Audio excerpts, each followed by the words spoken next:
Good evening. Welcome to tonight's July 9th edition of Basalt Council. Before we get started, I just wanted to remind everybody about how to access online. If you go to basalt.net, got a little echo. If you go to basalt.net under agendas and minutes, you'll just need to click on the July 9th meeting tab. You'll see the agenda there. You'll also see links to open, or instructions and links to open on Zoom. And you can join remotely there if you so wish, and you can also do comments from there. All right, so I will go ahead and call the meeting to order, and Pam, will you please call the roll? Happily, thank you. All right, let us begin with Dieter Schindler. Present. Angela Anderson? Here. Thank you, Angela. Rick Stevens? Here. Hannah Berman? Here. Angel Dupre-Bouchard? Here. Ryan Slack? Here. David Knight? Here. The A-team is present, sir. Thank you. Thanks, Pam. All right, item 2 is our consent agenda. I'll go through the items on there. If anybody wants to pull anything off of the consent agenda and discuss, let me know. So item 2A is the minutes from June 25th, 2024.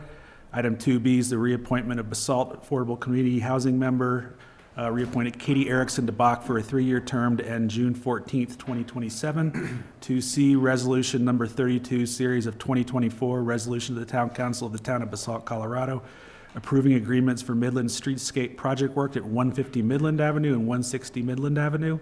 And 2D, which is a special event activity permit, Aspen Valley Marathon. I would entertain a motion to approve the consent agenda. Mayor, I move that the town council approve the consent agenda items as presented. I'll second it, but I had a couple comments. Okay.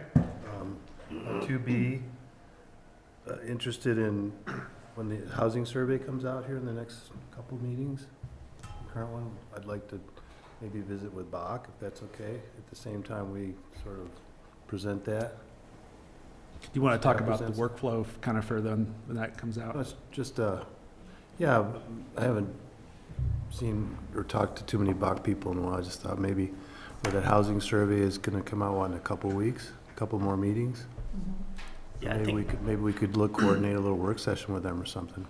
Yeah, I think we'll be scheduling Bach here coming up in the not too distant future to do a work session. I don't know if it'll proceed, however, like just timing wise, because we want to be able to get that out. Okay. Yeah. But let us just look at it. Yeah, and just follow look up at with it. you guys. And then the second one was just for Alec on the route of the marathon. Does that go up Riverside and kind of through the park, Albany? Yes, sir. Yeah, okay. So that's where I've seen a lot of people stopping and knocking on doors and saying, okay, where are we going? So just sometimes that area gets confusing. But that's all just an observation from the times they've gone through the neighborhood. Okay. So. Thanks for those comments. We have a motion. And before the vote, I was just going to add briefly on 2C, just to explain that just a little bit. As part of the Midland project, the town's replacing the pillars in front of Two Rivers and Craft, and those are on private property. And so the agreement's basically to give us permission to do the work, and then once they're installed, we'll convey them to that property owner. Because we're doing improvements that are it's kind of necessary to do some of the other work to replace those posts. So there's some provisions in there again for permission and then balancing liability, and that we're not taking on any liability for the remainder of that structure. And anyway, that's the background on those agreements. Yep. Thanks, Jeff. Yep. All right, it's been moved and seconded. All those in favor, please signify by saying aye. Aye. All right. Thanks, Angela. All right. Next up is our call to the public. And this is a reminder before I say the comments that kind of go with every one of these. Anything that's on the agenda for later on in a public hearing, go ahead and save those comments for that agenda item. I know we have Basalt Center Circle later, and that's a public hearing. So if you're here for that, go ahead and wait for that, please. Otherwise, please limit comments to 3 minutes and address your comments directly to me. Identify yourself by name and address when making your comments, and make sure you sign in the back. And comments should be courteous, civil, and constructive. And Town Council will make no decision nor take action except to direct the town manager. So do we have any public comments? Okay. Nobody online either, I don't think. at least for this item, or for public comments? Nobody with their hand up. Okay, so let's go ahead and move on to mayor and council reports and comments. I'd just like to extend a thank you to Michelle and staff for an awesome inaugural Basalt River Jams. I thought it was an amazing event, and just super grateful that we're activating that park in the way it should, and continues on to the same thing on Sunday market. Team's doing an awesome job. Super cool to see, once again, activating a great new spot, and I don't know, it's fun to see all this stuff come together, so thank you guys. Any other comments? Yeah, it was a great day, so thank you. I also wanted to say thank you for, I saw the email about the $92,000 DOLA Affordable Housing Grant that came in this week, so way to go there. That's awesome. Do you have any comments or anything about that that you want to share now? Sure. So we were awarded a $93,000 DOLA grant for affordable housing. We're going to be using that to contract a grant writer to support our affordable housing projects underway, as well as potentially drafting some program parameters for future affordable housing programs that may come out of the housing guidelines update. So more to come on that. That's exciting. All right, let's go ahead and move on to manager's report. Ryan, what do you have for today? Sure, just a couple quick things. Reminder that we have another concert on Wednesday. So this Wednesday we have Dan Sheridan opening up and the Magic Beans playing as the main event. I understand. I'm not familiar with them, but I understand a lot of people like them. So that should be a really good concert for this Wednesday. And then also wanted to tag on to the weekend event, River Jams.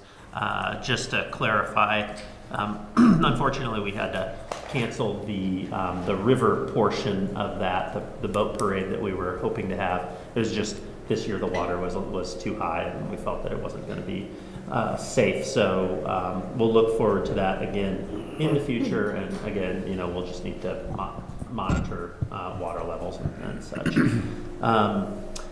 And then you probably have noticed we're doing some continuing renovations to the buildings, just doing some minor upgrades, but we're replacing the roof over on the planning building. That roof will match this roof here, so kind of be done with those outside improvements. And then we painted in the town hall here, so got new paint on the walls, and new carpet is set to go in this weekend. So that'll round out the improvements for this year. Awesome. Yep. Thanks That's all for I that. have. That's all you got? Okay. That's good stuff. All right, so we'll move on to our presentations. We have State Representative Elizabeth Velasco here. So we're really excited about that. And Representative Velasco, I'll turn the floor over to you. Thank you so much. It's an honor and a privilege to be here with you all today. I'm currently in district after the legislative session this year, and I'm doing a district tour where I'm visiting with each one of our towns in the district. So we have 12 towns in beautiful House District 57. It includes Garfield County, Pitkin, the Roaring Fork area with El Jebel and Eagle, also the Glenwood Canyon all the way to Dot Zero. And this has been my first term. Each term is 2 years. And in this time, I have passed 33 bills, and it has been an honor to represent Basalt and elevate the needs of our communities. I wanted to elevate also a couple of the bills that I worked on this session. One of them was addressing the issues that we have had keeping I-70 open. So we know that a lot of times whenever I-70 closes is because there's an accident with a semi.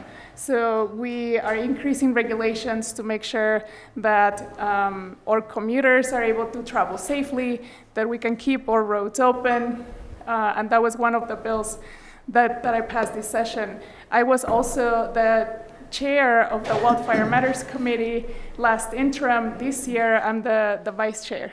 But in that committee, we also continue to address the issues of public safety when it comes to wildfires. We know that our communities have had a lot of experience when it comes to fire, and that there's many issues that need addressing. So some of the bills that we passed this year is to add technical support for communities to apply for different grant opportunities. Currently, there's opportunities within 3 different departments. So DNR, State Forest, and DPS, which is Department of Public Safety.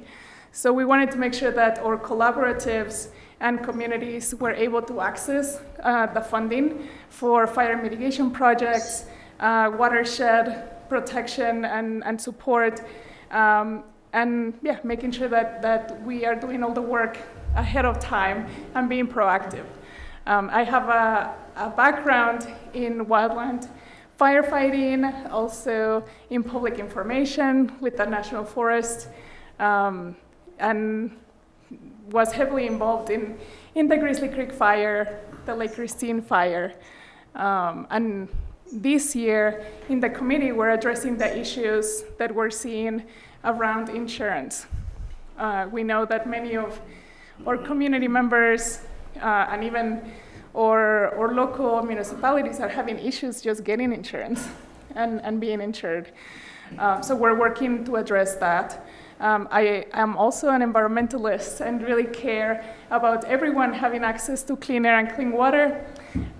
Last year I passed a bill to address water quality issues in mobile home parks. This year we created the Office of Environmental Justice.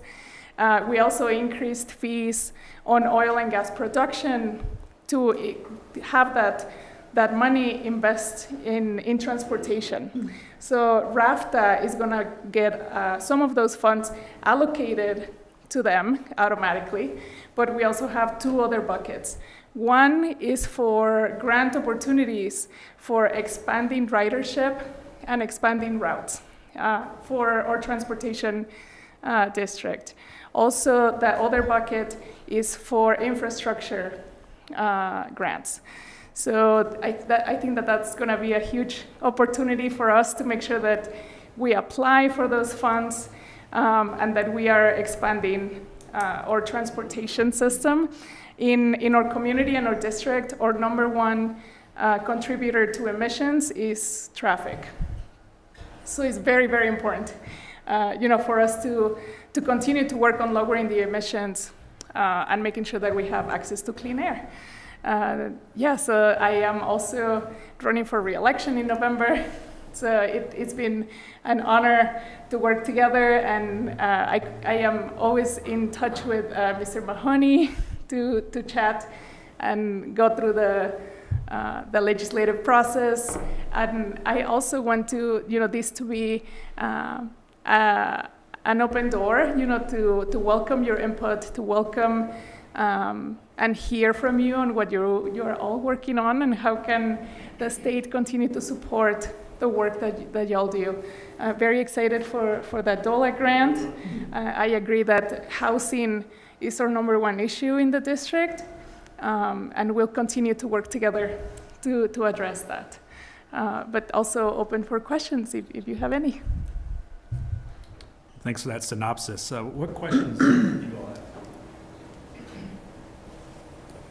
I have a couple. Thank you for coming. I appreciate all the work you're doing. Fire Adapted Colorado, that organization has a grant program, but it's pretty minimal. And one of the things that I run into on individual properties trying to mitigate is just the cost. So it's a disincentive in some ways that people would like to do it, but I think they had a total of maybe $10,000 in the whole organization to split up amongst 80 people who were participating in this ambassador program.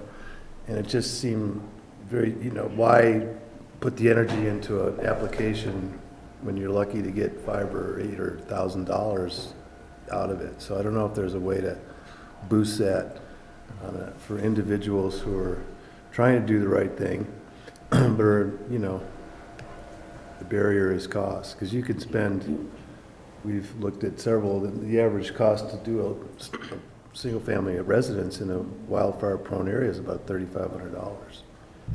So, and then there's other things that you have to do besides that is on top of that. So I just wanted maybe to put a bug in your ear about that. The other one that I'm interested in is Northwest COG's May 24 report on the issue of where the communities are headed. They're trying to maintain their local character in the face of increased visitors, what's happening in the outdoor recreation industry. So those are my two kind of pet things for a while. And just thought I'd bring that to you and see where it goes. Yeah, thank you so much for those comments. Definitely, we want to continue to have funding available for homeowners who want to work on fire mitigation and make their homes fireproof. And Colorado had members that went to be part of a task force at the national level to continue to work on solutions. And one of the things that they elevated was the need for funding for fire hardening for homeowners. So we are hoping that we are creating the infrastructure at the state level to be able to funnel those funds from the federal government into our communities for fire hardening, because we do see that as a huge opportunity to even keep insurance here, keeping insurance companies here serving our communities. And also on your other issue, I also read an article that said that community members who live in tourist communities are feeling like the emphasis and support goes to the tourist, and a lot of times doesn't feel like it goes to the people who live there year round. So I also agree that, I think that all the things that y'all are doing around affordable housing, workforce housing, and doing even the farmers market, like how a great opportunity for community building.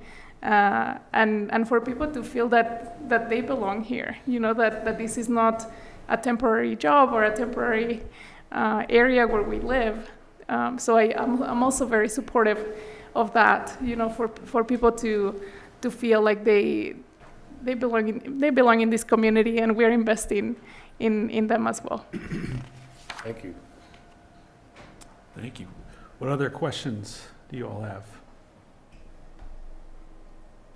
You've done a really amazing job on mitigation for climate, like great bills on wildfire mitigation and working with HOAs so that homeowners can have fire-hardened materials.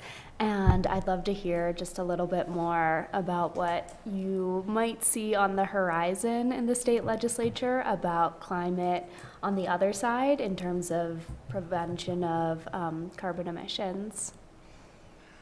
Yeah, thank you so much.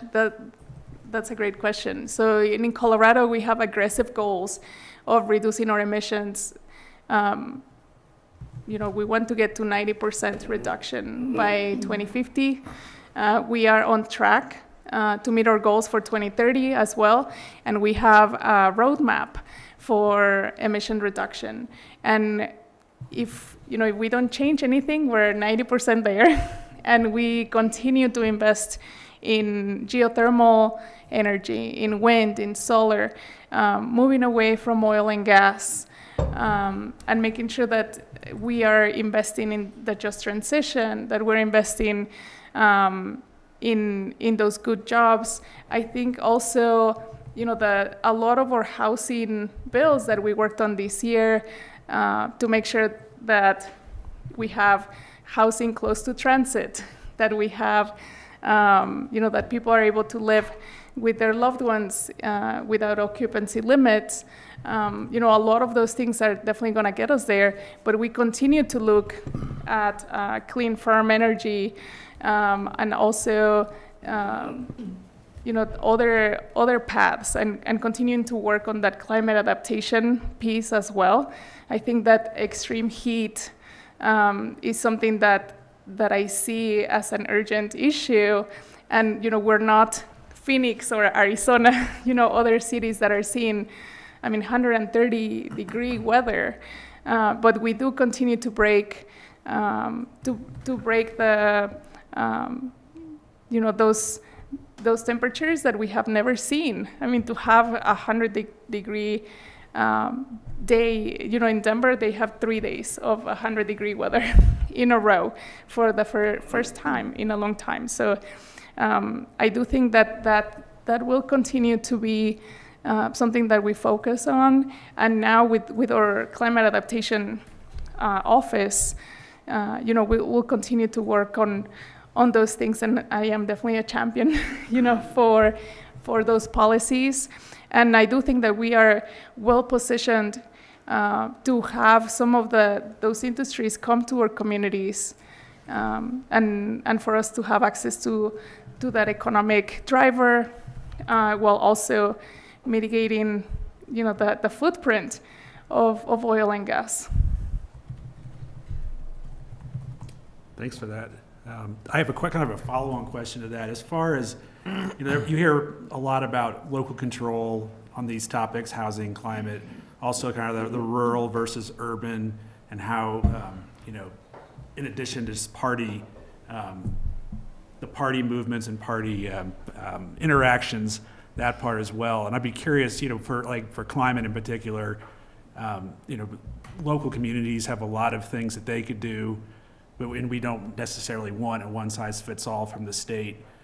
Same with a lot of local communities are similar to each other and like-minded and have similar problems and similar opportunities.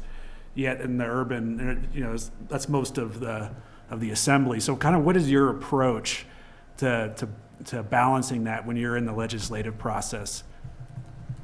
Yeah, that's a great question. A lot of the work that I do at the Capitol really is sharing and educating my colleagues about the issues that we see here and how they're different from the urban centers. And, for example, the issues around ozone and around air quality, like that, a lot of times they think that that's an urban issue, especially with our areas of non-attainment.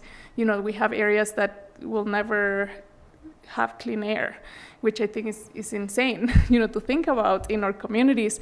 But we still have areas that are heavily impacted, by ozone. So I want to make sure that our communities have the flexibility and the opportunity to create those policies that are going to work for us, while having that support, that funding, that technical support from the state to implement those things that we want to work on. Because I do believe that we one size fits all, is almost impossible to find that in a state that is diverse like Colorado. So to me, local control has been very important.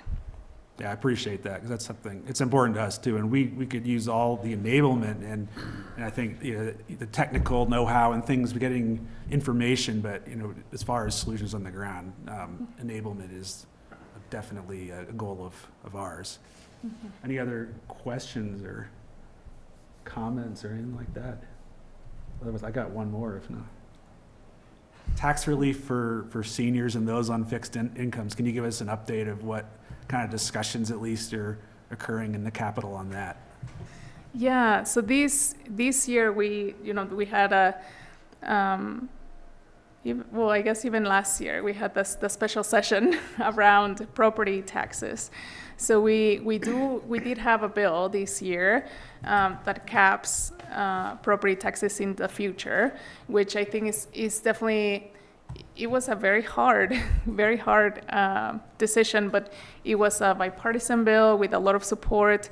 One of the big things that we did for seniors was make the tax credit around homestead, I think, or something like that, homestead tax credit, to make that portable so that whenever they want to downsize, they're able to take that with them. But I think in communities like ours, we do see that sometimes that's not enough. I have a constituent who reaches out very often, and she's like, my home is now $3 million from when she bought it, forever ago. And so a $100,000 tax credit doesn't feel like it's enough, So I think that we continue to see some of those issues. And also the property tax issue was very difficult because, all of that funding is for local communities and for or services that y'all provide, like the trash pickup, the schools, the libraries, the fire district. So I think I wish, that we were better at sharing that with community, like how vital and important those dollars are, to our community's functioning. Yeah, there's that tension between, you look at your property tax bill, what does it go to? And what could you imagine cutting from? And it's hard to imagine how the math would work. But any help from the state, I think that the state would need to be a leader in that in order for something like that to be meaningful. I think everybody appreciates what they can get, but getting something that's meaningful and helpful for a lot of folks. So I'm sure you hear from the same folks that we hear a lot from as well. So yeah, we continue to look at that because we did offer also a reduction on sales tax, but that Tabor cap makes it really hard.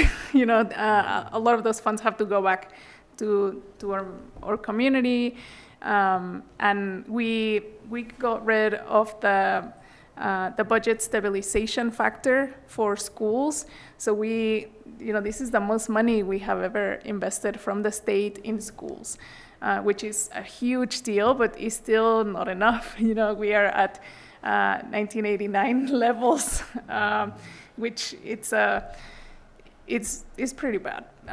But we have to continue to move forward and see those funds allocated where it matters. And so I do serve in the Appropriations Committee, which is the committee that allocates funding. Anything that needs funding has to go through the Appropriations Committee. So I do get to read and review and have input on a lot of those funding bills. And so that's been major, I think, for our community. any other questions? Otherwise, thank you for coming out tonight. I know you're on kind of a tour right now. Appreciate all that you do for us and for the rest of the district, and spending time down in Denver and all that good stuff. So keep fighting the good fight for us, and we appreciate it. And our door's always open too. Appreciate you keeping yours open as well. Yeah, thank you so much. And Mr. Mahoney has my contact information.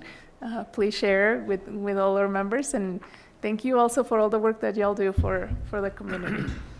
Great pleasure. Thank you. Thank you. All right. Moving right along, we have item 6B for CORE, Community Office for Resource Efficiency, and it's the mid-year update. And John Darty and Sarah. Yeah, I'll just provide a brief introduction. We have John Doherty here. He is heading up the Community Office for Resource Efficiency, better known as CORE. As most of you, all of you may know, CORE is a nonprofit. It's locally located in Basalt. It provides technical and financial assistance to homeowners and commercial business owners in all matters of energy efficiency and sustainability, helping homeowners and business owners reduce their greenhouse gas emissions. The town of Basalt has been working with CORE for at least 15 years now, records I could find, on these kind of matters, and CORE has partnered with the town and helped us with policy matters, as well as helping us move towards our climate action goals. I don't know where that came from. So with that, I'm going to turn it over to John. He's going to provide an overview of the 2024 accomplishments and where CORE is today, and to look towards anticipated projects and programs for 2025. Thank you. All right. Well, good evening, everybody. Thank you for the opportunity to be here. John Doherty, CEO at CORE.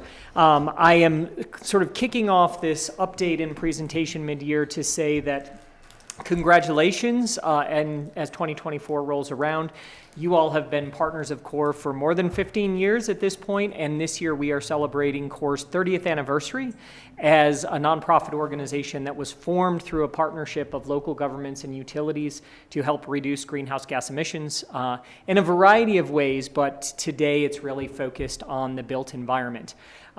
We thought it was important this year because CORE has been evolving and changing in a lot of ways over the last few years to really provide folks a mid-year update in anticipation of what will be coming in 2025 and just to keep folks informed of the projects and the impact we're having. So I'm going to just walk you through a quick slide deck here. I think you have control, so you can just jump right in. I want to start off this presentation just focusing on the matter that matters, which is what is the impact of the dollars that are coming to CORE through our community partnerships in order to reduce greenhouse gas emissions, and how do we calculate that? How do we measure and monitor that? That is something that probably over 30 years has evolved for CORE in a number of ways. So this is just a dashboard that we look at. This is a dashboard that our board looks at now to help us understand what is happening in terms of greenhouse gas emission savings just as we approach this first half of the year. So as of early June, which has changed as recently as today, as I approved another $100,000 worth of grants and rebates going out to different projects, 208 metric tons of carbon have been saved or reduced through initiatives that CORE has facilitated so far just in the first half of the year. Some of the key metrics on here I just want to highlight for you, and I think sort of play directly off of what we just heard, are the focus that we have really placed on making greenhouse gas reduction accessible to what we're referring to as community priority participants. So a year and a half ago, CORE's strategic plan committed to 40% of all investments must go out to what we consider community priority participants, which are workforce low to moderate income individuals. So individuals who might really desire to have a positive impact on the climate, but may not have the resources to do so.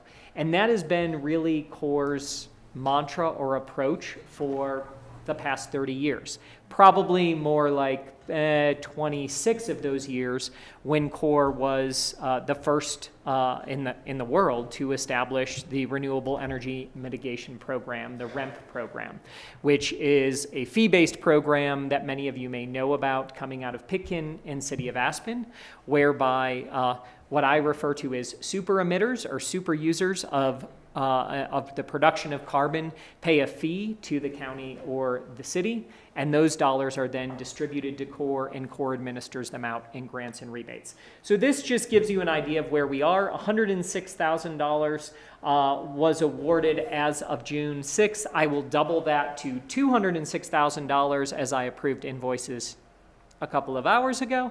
As of the end of this month, rebates awarded, there were 37 rebates awarded. Up to that point, that was $200,000 in rebates. So grants and rebates work in two different ways.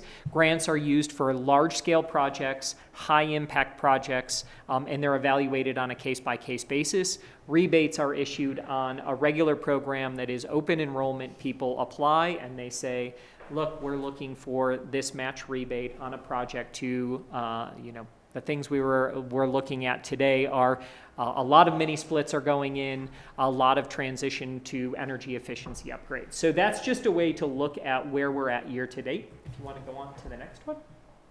So a couple of things to highlight that transitioned over the last 12 months or so has been this formal sort of adoption of the way we categorize our services. So foundational services are the services you've known CORE for years. So assessment services, grants, incentives, rebates to help put those assessments into action. in that space, what we have really focused on is helping the community really understand and get a grasp of what that impact looks like by issuing uniform quarterly reports to all of our funding partners. So you all are funding partners. Sarah gets a quarterly report that we can share with you. This is just some of the highlights. Town of Snowbass Village, Eagle County is a big partner. Pitkin County, City of Aspen are obviously really big partners, both through REMP funding and through fee-for-service contracts. There have been a number of different things that have moved forward. I won't read all of these details for the sake of time, but we have seen a consistent uptick in the demand for the work that we're doing, so much so that we're having to reach into Denver in order to move projects forward, or the Front Range, just to get contractors to help keep them on pace. So we're getting the demand, we're getting people ready to do the work, and we're now trying to understand how are we going to keep out from a workforce perspective, and I'll tell you a bit more about that. But we've had some really great success so far this year, reinstituting or re-engaging folks that dropped off because of workforce capacity, who have then stepped back into engagement and moving projects on a large scale forward.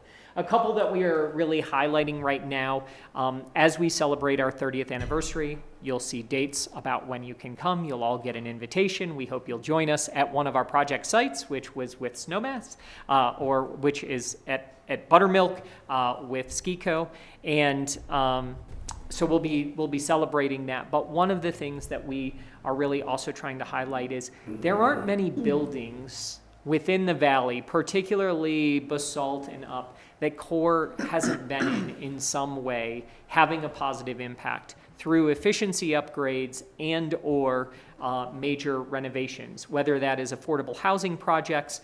We just finished funding for Response Domestic Abuse Shelter, English in Action's new headquarters. We're working with Anderson Ranch right now, the Arc, Takaw, you name it. Most places you go to in the valley after 30 years have been impacted by CORE's work. And we haven't done a great job of telling that story, so you're probably going to hear a lot more of us telling that story.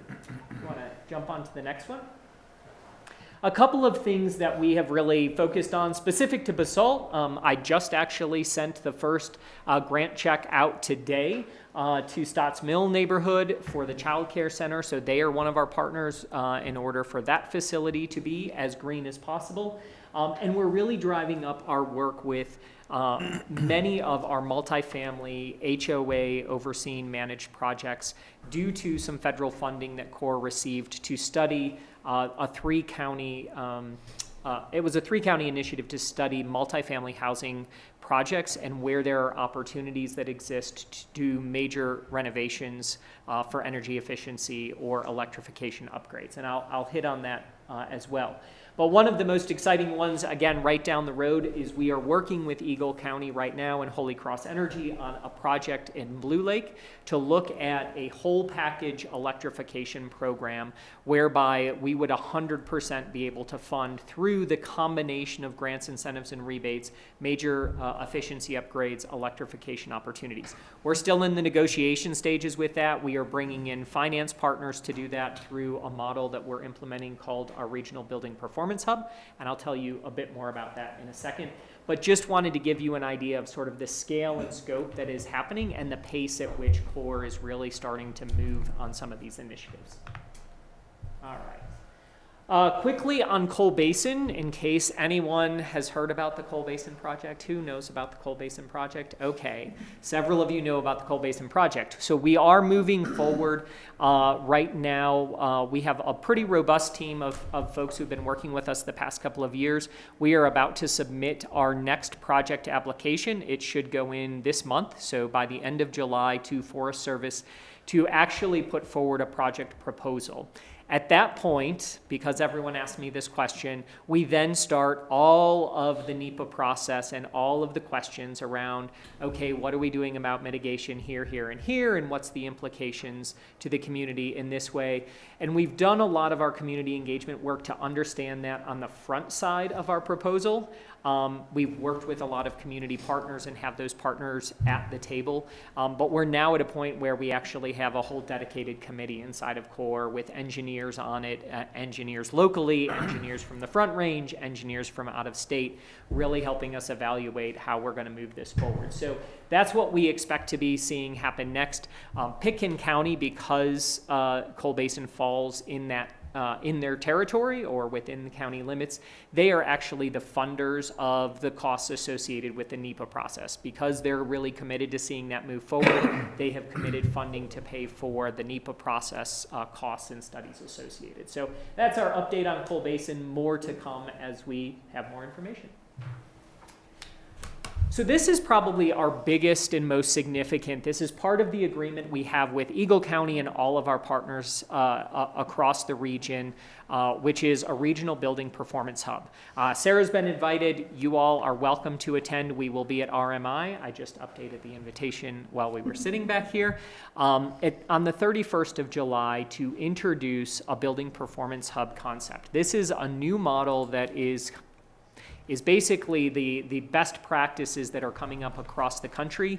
The Valley will be the first rural mountain resort community to implement a building performance hub. Most of them are Washington, D.C., San Francisco, large-scale cities, but we are building off of our partnership with the city of Aspen and the Building IQ program, a concept that is going to really take CORE to the next level. So up to this point, you contact CORE and we might have a person who's going to talk to you about an assessment, or they're going to talk to you about advising around grants and rebates.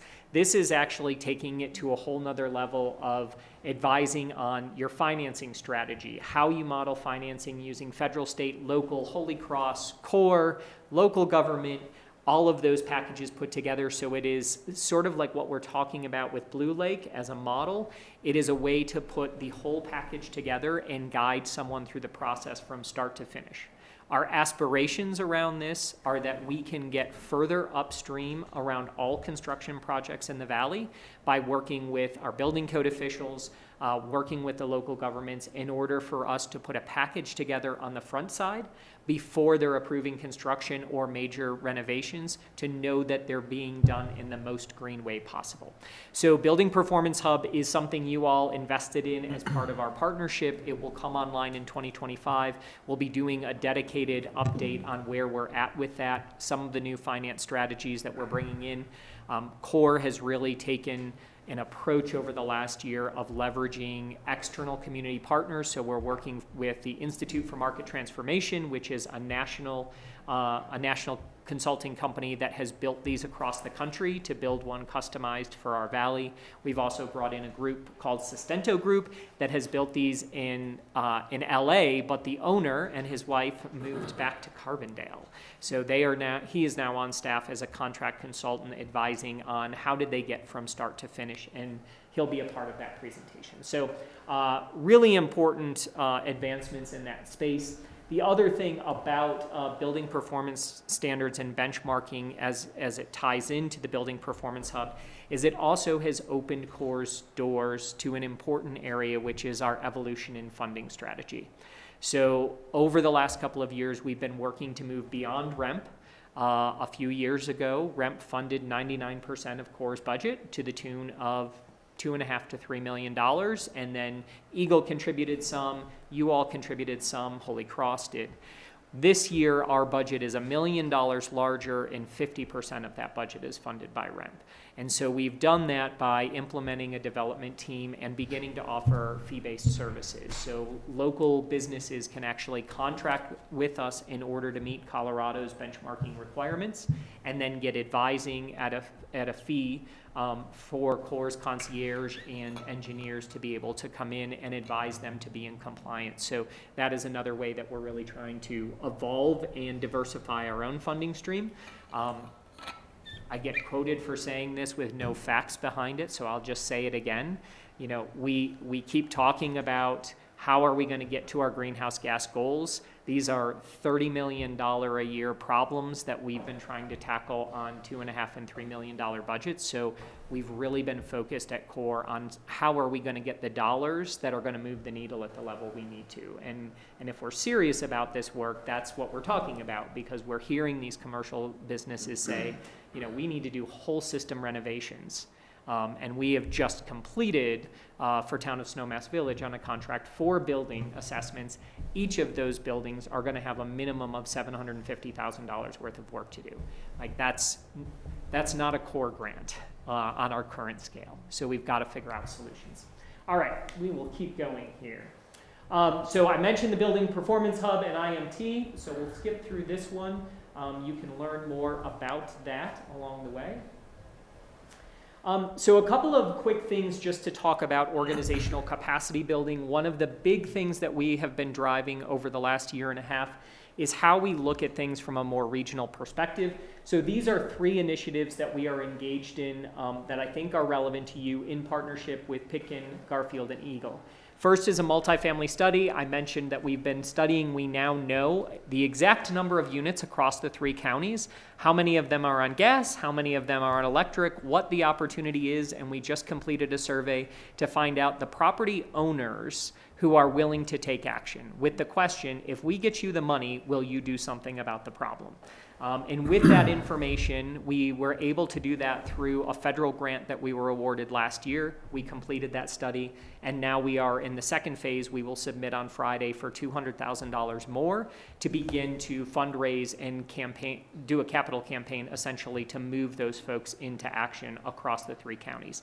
That is being done in partnership with CLEAR, in partnership with Walking Mountains and the Climate Action Collaborative, and about 30 other people, including Sarah, that get on the Regional Climate Solutions Group. The other one is a green workforce study. So you've heard us talk about this before. I've mentioned already tonight, one of our biggest challenges is having the workforce to implement these strategies. So we, again, received some federal funding to take a look at. We have a partner that is working with us that works with CMC and other educational providers.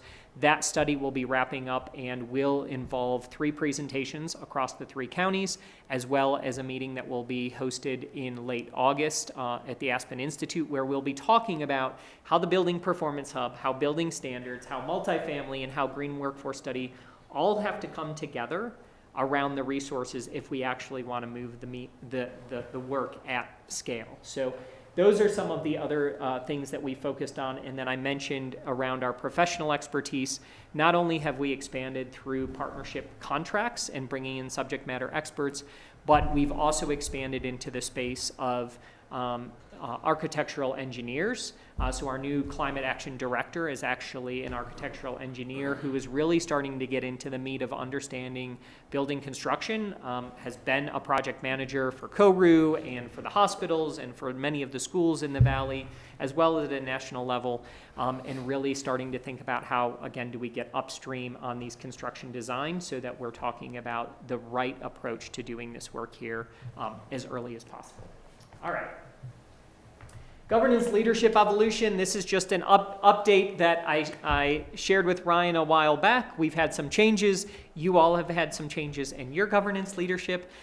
So as you know, Elise Hodel was on the board of CORE as a representative for you all in the former structure or the current but changing structure of CORE's board. So because we were established through an IGA among local government agencies and utilities, historically CORE's board has been about 90% elected officials, at some points 100% elected officials. Over the last 2 years, we have been updating bylaws to change that to go to a much more traditional community nonprofit model. As of the end of this year, we no longer will have elected or utility appointed seats on the board. Those will be filled by community positions. We are currently recruiting for 6 new positions, so we are in that process, but that is something that will change, and it's changing for several reasons. One, because we have to raise more money, and we need to have people on the board that can help us raise more money and can be in that philanthropic space. 2 is we love our partnerships with local governments. And sometimes we have to push local governments as a climate action agency to do more. And at some points, we started to get into a conflictual space where we needed to know you as an elected official have to answer to a broader constituency, and you are also having to answer. And when those come into conflict, that can be challenging. So we really needed to position, because if we're going to move faster, we need to move faster both financially, but we also have to move faster strategically and be a bit more aggressive as an organization in that front. So we may bring ideas to you that you all may push back on, and we may want to push harder forward, and that's just good debate and conversation and strategy building. So that is the big part of those changes. But wanted to make sure everyone was aware of that. Next slide. So as we look ahead, a couple of things that are just important for you to know. We do intend to continue to put in requests for funding to support the continued growth of our foundational services. So we're not going anywhere on grants, incentives, rebates. We are expanding our capacity through our advisors, our assessors, we now call concierge. And part of those concierge responsibilities are to understand the financing behind it, the technical side behind it, and the relationships and the code requirements that have to be in place in order to guide a property owner through that process successfully, so we don't hit hiccups by having conflicting code or not being in compliance. Now, one of the things that we are doing from that code perspective is you all are involved in this, and we are doing this again through a regional initiative and Colorado Energy Office funding, is we actually have a group that is working on a roadmap for code alignment across the 3 counties. We respect that every community has its own individual needs around code requirements. What we're trying to do is get them as closely aligned as possible, because we will be able to move green initiatives forward faster if our architects, our engineers, our construction folks have somewhat of a consistent approach in who and how they need to train their staff in order to move these projects forward.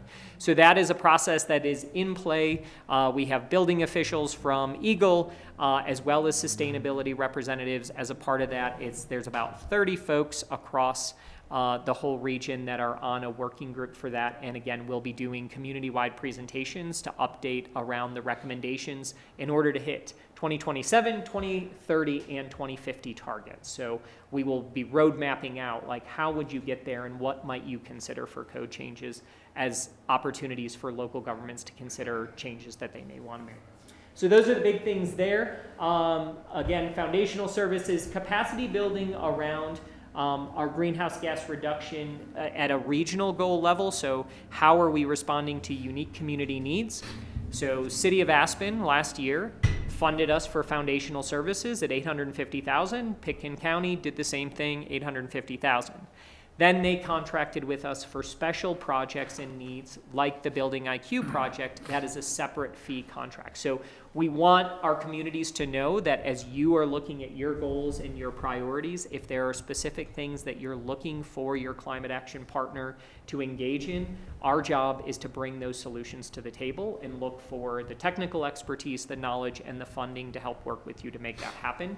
So know that as you're planning for 2025, we're planning and we're thinking about our staffing capacity, our staffing skill sets, and want that to continue to be a productive and informed relationship. And then last but not least, we have our 30th anniversary celebration, Backyard at Buttermilk, on August 14th, 4 to 6 p.m. We will be recognizing Bill Sterling as part of that, and we will be launching the Sterling Giving Society. Bill Sterling was a founder of CORE 30 years ago. He has never left the board. He will be leaving the board at the end of this year, and we're going to honor his commitment in that way. And then on December 11th, we'll be doing our second celebration, and that one is actually going to be the launch of what we anticipate will be a scholarship program to advance green workforce. It is a very big gap we have in this region, and we are looking and working with the Udall family to do that in honor of the founder, Randy Udall. So those are 2 major initiatives. We hope you all will join us if you can. We'll make sure invitations are out if you haven't received them already. Any questions I can answer? That's a lot of information. Yeah. It's in a packet. Thanks. Yeah. Number one, thanks for what you do. I think it's really cool to watch you guys kind of rotate off those rent fees, and I remember you guys talking about it 2 years ago, and it's Yeah. awesome to see you executing on that. On the Blue Lake program, is that going to expand further out from Blue Lake? Because there's a lot of houses that are probably in that same Blue Lake. Yeah. Yeah, into Elk Run or into Old Town or. So Blue Lake, the answer is yes. The answer is we want to do it in every community by community across the 3 counties. So it was fortuitous that some funding opportunities and some interested partners came together as we were establishing the Building Performance Hub, and that community was one that was ready to go. And so we're actually using it sort of as a pilot for what we anticipate being CORE's model going forward. And that is going sort of community by community and then grabbing those that are on the outside that want in, right? Because our historical approach has been door to door to door, individual by individual, which is a very costly way to do it. So we're really, particularly with this multifamily strategy, trying to target. So we have some partnerships with APSHA. We're looking at Blue Lake. We're looking at Town of Snowmass Village on some of their new construction, and then we have another project in Eagle Valley that we're looking at as well, as examples of how we would do exactly what you're talking about. So absolutely, that's how we're going to get speed and scale in our work. And then just to follow up on the coal basin, that's going towards that methane capture system. How do you avoid the pitfalls of, I don't know the background of why Aspen shut down, but can we get a longer run on it? It's obviously I'm sure technology's changed. So it's actually, we have shifted from, in the SKICO partnership, in that model, they were in the business of producing electricity. The methane quality and consistency of flow, as we've studied it so far, we will not go down. It is going to be pure capture and destroy. So there's a really cool machine, a regenerative thermal oxidizer. That's what we're planning to put up there. It is basically a catalytic converter for methane. And so it's still a burning process to reduce methane, convert it. So it's not going to eliminate, but it's going to reduce the impact because methane is much more potent than carbon, right? So that is the strategy we're following with it. We anticipate right now about a 20-year life cycle based on that flow, and then it would move to a simple flare burn at that point. That evolution has gone from producing electricity, possibly producing water, which is still on the table, but we're also, part of the proposal delay that has happened along the way is we're also experimenting with some organic methane, I don't know what to call them, methane eaters, bacteria that eat methane. And there are some areas up there that we aren't able to access just because of the terrain, that we are actually asking the Forest Service for some permission to experiment with that to capture more methane in that area. So that's sort of where we're at on that project. But yeah, we do expect the RTO would have about a 20-year life cycle. The numbers are still working. It's probably going to be a $5 to $6 million raise to get it purchased up there, up and operating, and then maintained for that 20-year life cycle. But the benefits are still outweighing. It's going to be a price tag. There were some interesting presentations on the Redstone at the library on that Yeah. project. I don't know if you guys have recordings or materials on your site. Yeah, we do have, I don't think we have the recordings up on our site, but we do have recordings of all of them. And once we submit, we will start a whole nother series of those. So once we know what the Forest Service gives us permission to actually do as a project, then we'll go back, because they will have a whole series of, well, what are the implications there, and getting the community feedback. So we've done some, we did one at RMI as well. So we'll move around the valley to make sure that we're keeping folks informed, and we'll make sure you guys have the information about that. Cool. Any other? Yeah, Rick. Yeah, congratulations on your board governance model. I think that's really looking forward, and into the future. You're going to get a lot more community engagement that way. I think you'll shift the culture around these things quicker. Yeah. And secondly, just the Blue Lake model is one we've been looking at up in Pickens County for redevelopment of these subdivisions, Brush Creek, Meadowwood, Cemetery Lane. And there's an offering you could talk to Cindy about of a way to generate funding for improvements on single-family homes that have been occupied for 20, 30 years by a family that want to do the right thing, but are not in a position to go out and spend Yeah. $100,000 to electrify their homes. So they came up with an idea that's pretty interesting about TDRs in those situations to generate income for the individuals, and then that house could stay in a deed-restricted program at a scale that's appropriate, not, going from 3,000 to 5,700 or whatever.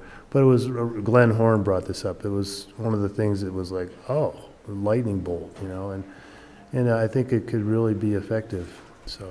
Yeah, hopefully we'll we get into have that. had some preliminary conversations around TDRs as a strategy. We are also, as we're looking at finance strategy, so I came into CORE, this is what I do for nonprofits. So I come in and help them sort of look at their people, process, financial model, infrastructure. And one of the things that we committed to a couple of years ago was this governance restructure and a finance model shift. And so we're exploring not only that, but CORE has flexibility that other organizations don't have in its nonprofit status. And so we are currently in the process of evaluating and exploring a pilot model with a couple of corporate, we're looking at impact investors around a localized carbon credit model, where we could guarantee that that money and that carbon credit would be directly invested back into our 3-county territory, depending upon where your business or you as an investor invest. So it's like a modified REMP,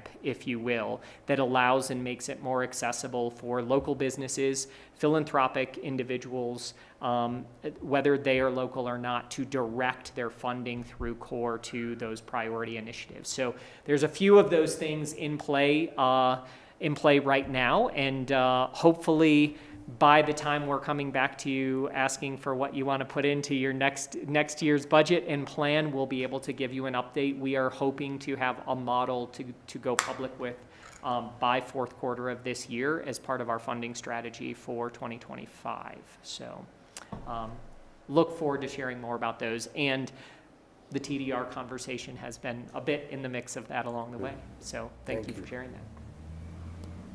Thanks, John. Appreciate you coming out. Anybody else have any questions? Otherwise, we're a little behind schedule, so I want to make sure we keep you're rolling. good. I appreciate that much time. So thank you very much. Reach out if you have questions. Thanks a lot. Thank you. All right, next up is item 6C, Confluence Park improvements with Michelle and James. Okay. I'll just hop right in here while James is pulling up that presentation. Yes. Let's see here. So many of you may have seen the temporary installations of items over near Confluence Park by 7-Eleven. Password trick. But anyway, a quick recap of how we got to where we are is that 2 Rivers Road, for many of you who may not know, was originally Highway 82 through Basalt.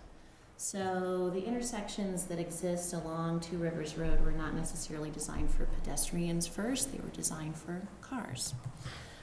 So Post has had this plan for several years now to create a safe streets to schools route. And what you're seeing is what we're going to look at, and what you see today is the beginning of that. So if you go ahead and go down to the 3rd slide. Okay. So I'm going to get us back on schedule. Our top 5 kind of items through the plan that's been created over the years, there's a lot more to it, but the top 5 highlights are on this slide here, which is creating larger pedestrian zones on the sidewalks so that the time you're crossing the street is less. Flashing stop signs at the intersections. an extended safe pedestrian connection from the bridge towards the intersection, as well as this kind of sense of place. You can see in this is a little bit of an outdated drawing, but you can see how there's sort of a parklet there on the end of the bridge connecting there. And then one of the other big items here is that there is a sidewalk that goes along the west side of Two Rivers Road, connecting to a signaled crosswalk near the school driveway. Unfortunately, I've certainly had kids dart out in front of my car, taking the shortcut to get to 7-Eleven from the school. And this is a big safety improvement to actually have, a rapid flashing beacon there. So those are some of the highlights. There's a lot more to it, but those are kind of the top 5. So from there, we've started doing some temporary improvements just to see if this is really going to make a difference, if it's going to work. And so we've been doing the colored crosswalks now for a couple of seasons. And the reports back on those are that they're really effective. The student resource officer has given us the big thumbs up, major difference. And it's certainly contained and signaled to drivers that they're at this intersection. And just also kind of the placemaking and the fun aspect that you're near a school and you're in a child area. Next slide. So as part of the process here of creating this kind of conceptual plan for the future, Design Workshop donated their day in service. Some of their firms donated their time on their day of service on Martin Luther King Jr. Day. They collaborated with a local Girl Scout troop and just kind of gave us some inspiration for designs going forward. So lots of fun ideas from the Girl Scout troop, hopscotch, ice rinks, all these fun things. And then what you see at the top right there is one of the many design options that Design Workshop created, just to kind of reflect the river and the connections there.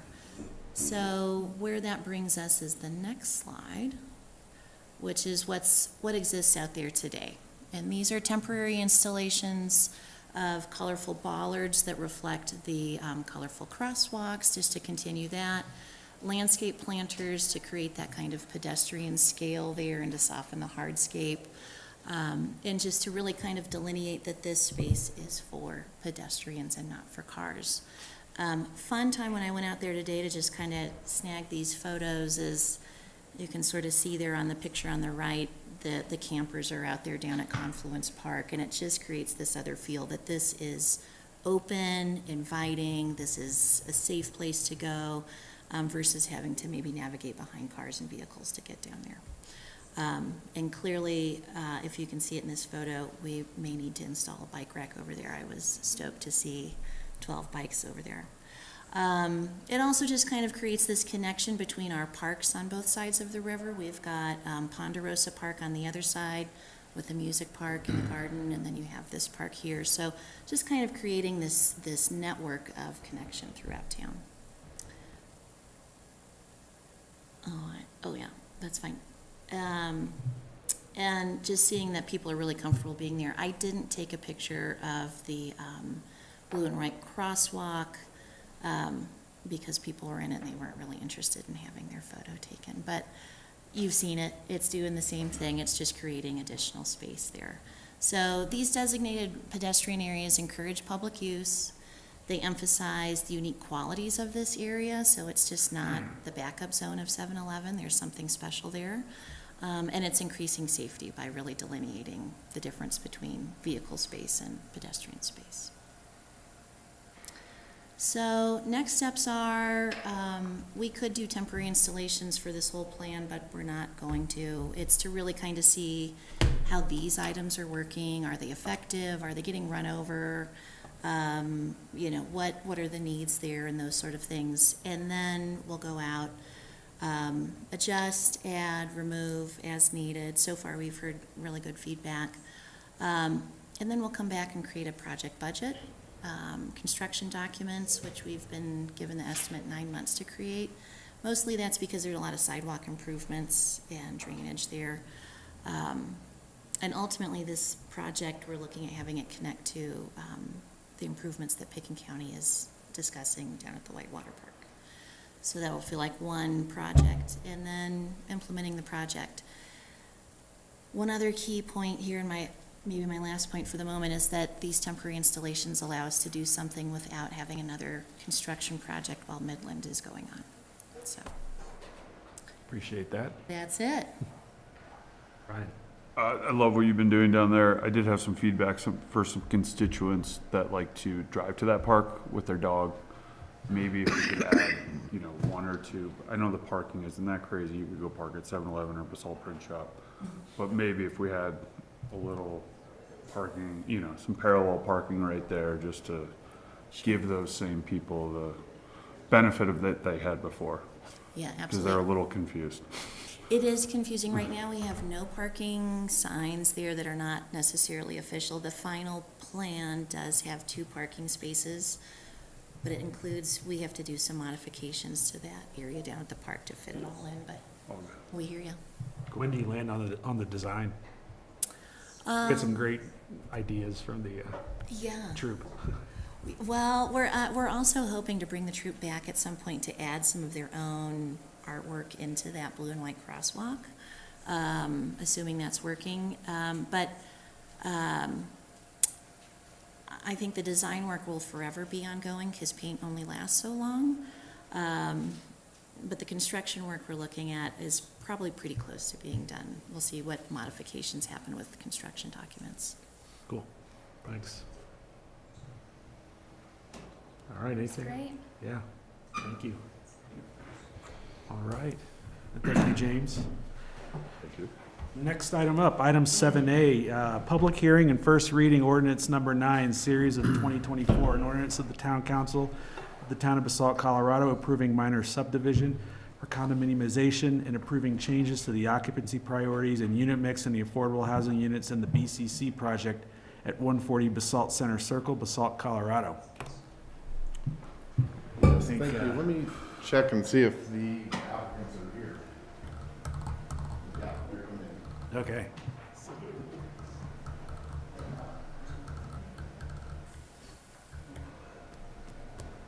And let me please share my screen, just a quick second.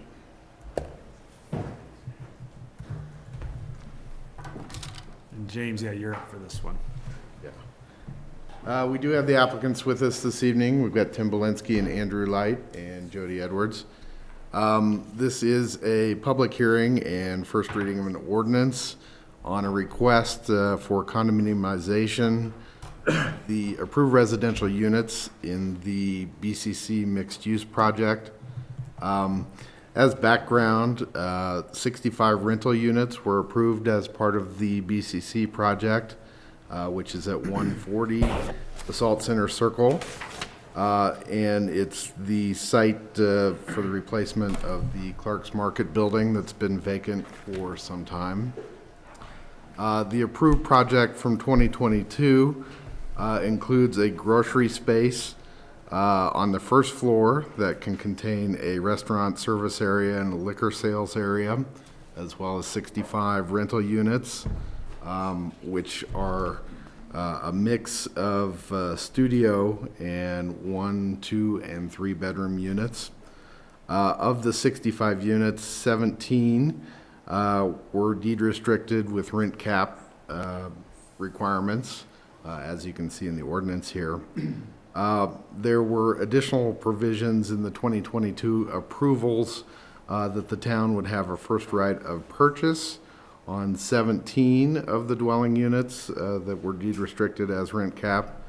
And then also there were requirements in the approval that gave occupancy priorities in the category rent cap units to employees that worked on site in the grocery, and also then to RE1 school district employees and emergency responders.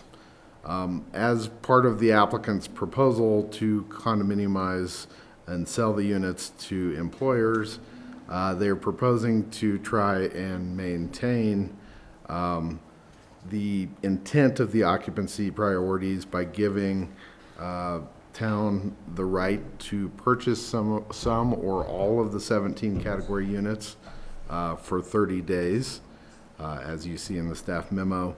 And then they would be offered to purchase to the grocery store, tenant or owner, and then also to the RE1 school district and emergency response organizations that were listed in the staff memo.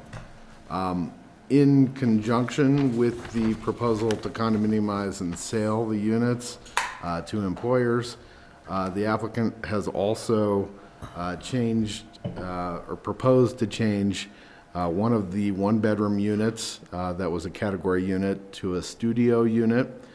The reason the applicant is requesting the change in the affordable housing mitigation mix is that in moving to a modular construction technique, some of the units are getting larger and some of the units are getting smaller to make the modular pieces fit together.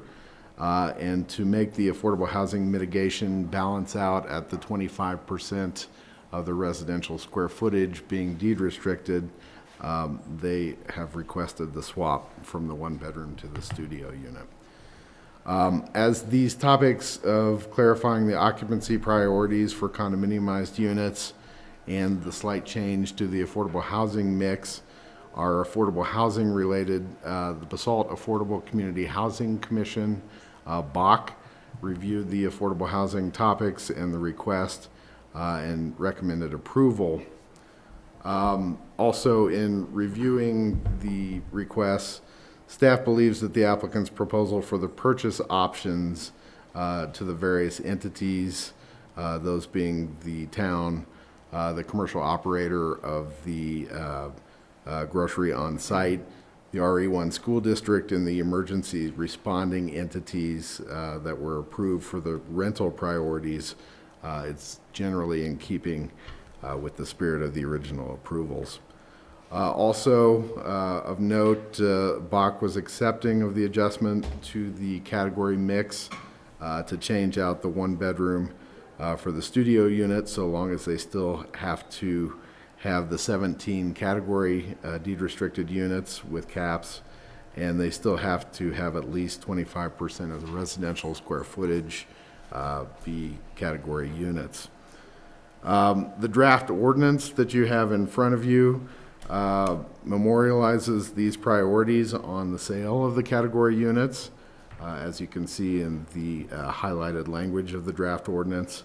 And it also keeps the other provisions of the 2022 approvals in place related to the timing and phasing. So those are unchanged from the original 2022 approvals.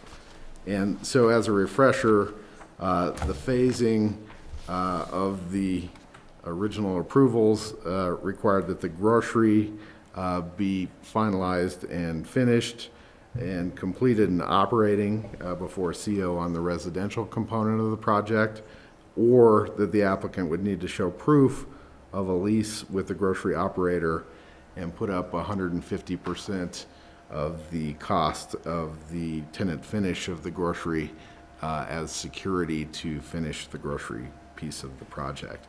And so those remain unchanged as part of the draft ordinance. So this evening, staff would recommend hearing applicant comments, asking any council questions that you have, and then taking public comments, and then providing council discussion. If you're comfortable with the provisions of the ordinance, you could approve the ordinance on first reading and set a second reading date and a public hearing for July 23rd. So as I noted, we do have the applicants here this evening. Let me stop sharing my screen. Applicants, do you have comments for the council? This is Andrew Light. I think you did a great job, James. I'm happy to answer questions. Just basic update, we're very excited about the progress. We're in for permit. We've got a really local, well-capitalized, creative, fun operator that's on board. We have a few paperwork items to work out with them, so we can't quite announce them, but we're very excited about it. And we intend to comply with all the original approval conditions, and this is a minor, these are minor details related to selling the units with the affordable housing intents that were originally approved. So any other questions, we'd be happy to take. Before we do public hearing, any clarifying questions that anybody wants to ask Andrew or Tim? I want to clarify, the units that you want to condominiumize and sell, those are just the affordable housing units or all of the residential units? It'd be all of them, It would be all of the residential units. including the commercial. So you want to sell everything? Correct. Okay. Can I ask you why? Why the change? What's that? Why the change? We were always intending to sell the commercial, and that's, the operators want to be able to invest in their space. And it really had to do with the economic conditions that have developed the last 2 years that have made it more viable as a condominium project. Any other clarifying questions? All right, I'm going to go ahead and open up the public hearing. Angela has her hand. Oh, sorry, Angela, I didn't see your hand raised. Wait for you to unmute. David, I have a couple as well.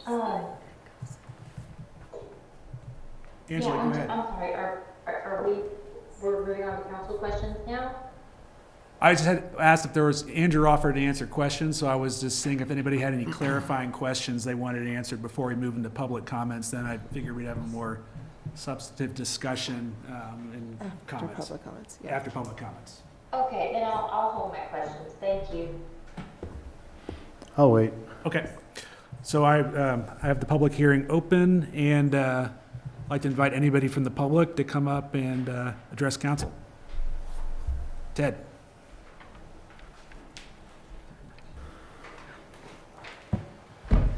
My name's Ted Guy, 167 Swinging Bridge Lane. I'm the one that filed the lawsuit, which is still in appellate court. I'm confused. What's happening with the 40 units that were going to be the resident occupied?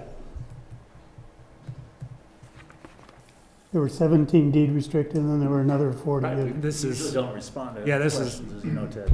maybe somebody here will take that We can question address up that when we later, get maybe. to that portion of the discussion. Okay. The other thing, on June 8th, I received a copy of a proposed commercial plan that showed a restaurant, a very small grocery store, and a liquor store.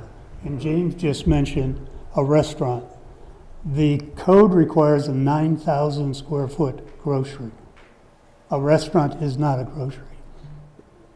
Also on June 8th, I asked if they had submitted an application. I was told by James they had not. 4 days later, they did. I was never informed that an application had been made. We find out tonight that it went to Bach. There was no public notice. How can you review a project of this scope without public notice? Why can you send that to Bach and not tell anybody in the community that it's going there? I found it because I walked by the door a week ago to see, the newspapers didn't have it, the town didn't advise it. It's very frustrating. You work supposedly for the community, not the developers. Thank you. Thanks, Ted. Any other public comments at work?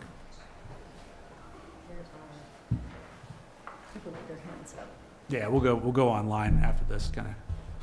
My name's Warwick Mowbray. My wife and I, we own the Aspinall, and so we're part of the whole homeowners association over there. And I've actually just met with Andrew and Tim today because I've expressed a concern over there in relation to the parking, and I think we may be able to work out an issue. But the way that town's managed parking over time, there's a lot to be desired. And even now, with the project that's happening on the main street, traffic's being pushed back over into the area, and it's all private. I don't know whether any of you have a clue how the title actually operates, but nobody's actually got any control. We actually had a homeless person towed and 2 other vehicles just in the last couple of weeks. The police couldn't do anything until they had an agreement from the HOA, which Tim and my wife, president and secretary, had enough votes to be able to say to the police, can you approach them? They approached the homeless person, and they just basically said, we don't speak English and can't do anything. So the police couldn't do anything. So I and my wife then arranged for the towing of those vehicles. But my biggest concern, and I'm just advising you, you've got to think about these things. It's just going to get worse. And if we get to a situation where we can't work out a satisfactory control mechanism so that each, like for ourselves, we can control our parking spaces, it's going to be a mess. Because if we have an issue and we've got people coming to the motel in the evening and there are people who just decide to stay in the Tipsy Trout and they can't, we've got an overlapping parking problem there. I've got to figure a mechanism that's going to satisfy the client, but at the same time I respect the fact that there are just inadequate parking, and the town's making it worse by getting rid of parking in the street. A lot more people are now parking over there. Other shop owners, they can speak for themselves, but I know they're putting up their own signs saying they're going to be towing. They haven't got the HOA permission to do it, they're just doing it off their own bat. But there's issues arising, and I just want you to know that the way you're approaching the parking in the street is not helping at all.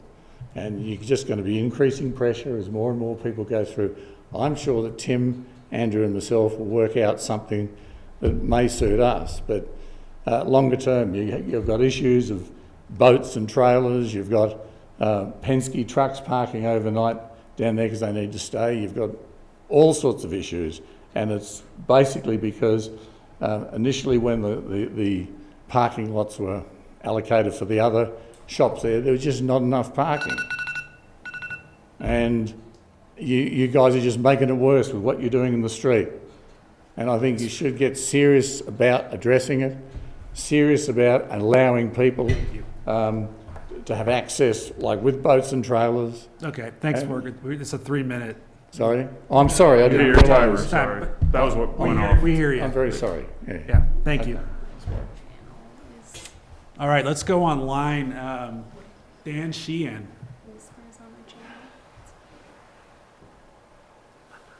Dan, if you can unmute, you can speak to the council. There we go. There we go. I'm not quite as technologically proficient as I used to be, but my name is Dan Sheehan, and my wife, Cecilia Prinster, and I are the owners of 173 Basalt Center Circle, which is a residence located along the Frying Pan River just behind the asphalt. It's about 300 feet from the subject property, and we're just outside the HOA there. My deceased father-in-law and former president of City Market, Theo Prinster, was the original developer of the subject property. And I just want to say that my wife and I are delighted to see this much-needed project for Basalt, and that is finally coming to fruition. And in our minds, this project really does represent the highest and best use of the property. We're also pleased to see that Tim Belinsky and Andrew Light are leading this project. I've known Tim for over 3 years, and I found him to be super conscientious and attentive to detail. And he's also been great about keeping us informed. And I think that the town of Basalt could not have chosen a better partner for the project. We're 110% in support of this project, and it will be an important enhancement to the vitality of the Basalt community. I've been in the real estate arena for 40 years, worked with Tim, actually when I was at United Bank, which became Norwest, which became Wells Fargo, and then I worked at GE Capital, and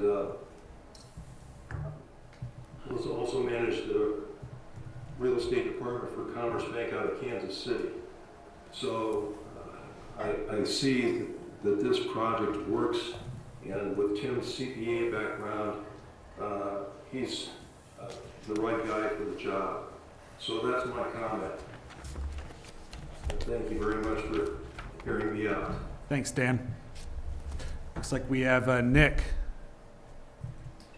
You are, go ahead and I'll get to unmute and then you can make your comment. Thank you, sir. I want to thank the council for letting me voice my opinion. Can you guys hear me? Yeah, Nick, I'm sorry, if you could just give your full name and your address. My name is Nick Nagy. I live at 136 Ridge Road. Thanks. Great. I'm sympathetic to the economic conditions. I understand the need to try to kind of minimize from simplifying the development process. However, I got to urge the council to vote no on this amendment.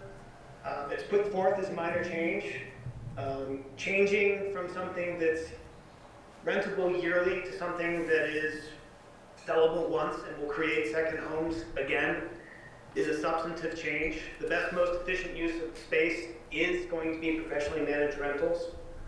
More rentals, quite simply, means lower rent because the more you have, the more the competition. One of the things we love most about our community is our schools. And I can tell you from talking to teachers, from helping teachers find housing, they're going to Glenwood and beyond to try to find housing, and they're getting tired of it. This is a vote to prioritize the workers of that restaurant and the grocery store over the firefighters, the teachers, and the healthcare workers. It's also going to change the way that employers can operate if they can control housing. I appreciate, again, the fact that it's going to be harder to do. As a concerned citizen, I really would like to see more rentable units that can go to housing teachers with a lower barrier of entry than, say, purchasing a unit or having to come behind the restaurant or grocery store workers. Thank you guys so much for the time. Thanks, Nick. I think Angela's there. Anybody else online who'd like to make a comment? Angela, go ahead and wait till we get to council. Anybody else from the public online? Okay, I will go back to the room. Is there anybody else in the room that would like to make public comment? Okay. Go ahead. I just had a quick question. I live on Midland Avenue. Okay, we're not. Could you come up to the Yeah. microphone, please? And just so you know, we're not really taking questions per se. I mean, you can ask the question. Like I said, maybe Okay. somebody here will pick it up and ask it. I'm wondering if there are architectural drawings. Can you go ahead before you start? Maggie Cromer, Thank you. 231 Midland Avenue, Riverwalk. I'm wondering if there are architectural drawings so we can see what this looks like. It's in the middle of town, the beginning of town. This should be a great-looking project, I think. Not a bunch of modular units stacked on top of each other. Are there drawings? Architectural drawings? I'm sure we'll get to that. They're historical, because this was approved 2 years ago. You can look online and see them. I'm sure James could pull them up real quick. Okay. This went through a whole long process of. Okay. They changed it and adjusted it. So there are beautiful drawings. So there are drawings? Yeah, there are Okay. drawings. If you look, I think the August 9th, 2022, you could find some. Thank you. Yeah, thanks for teeing that up. Any other public comments? Okay, I'll go ahead and close the public hearing. Before we get into the council comments, that's like a good segue to kind of frame this up. You know, the intent and the kind of discussion points of this ordinance is narrower than the broader project, right? We went through a lot a couple years ago, as everybody remembers. And here tonight, and now it's zone community serving commercial zone district, right? And the project, you know, in my opinion, largely complies with that. You know, in this reading and the next reading, what we need to be talking about is, you know, ownership versus rental condominiumization, right? That's one discussion point. That affordable housing mix and the process changes that would incorporate ownership, occupancy priorities, that's been brought up. That's something I definitely want to make sure we discuss. And, you know, it's not intended to unpack the broader development. That's not what the intent of this ordinance is. It's a lot narrower than that. So I just wanted to frame that up from my perspective before we get into the broader conversation. And with that, I will open it up to questions and comments, my fellow counselors. I'd love to start. Greetings, gentlemen. Thank you guys for coming. You know, I sat through a lot of meetings on this. I know you guys have sat across from me for 6 years now, and I appreciate you guys coming back. I want to emphasize to all council members that were not here during these presentations and during this long drawn-out process of approving this building, is this building was presented to us as a rental building. We went back and forth multiple times on how important this building is, how important rental is, adjusting different rental things, saying, yes, we'll shorten it to 6-month rental because if an architect's coming in, he can rent it for 6 months. It's a perfect entrance to the town. This building was approved as a rental. Saying it's a minor adjustment to sell the building, I know it's just language, but to me, this is more than minor. This is a completely different building as a for sale building. And it's not the project that was presented to us. I understand the times change. You know, I understand financing's difficult, but to create a for sale building when we were pitched rental and then to break it down into these selling to employees or employers for their employees, to me just creates this company building where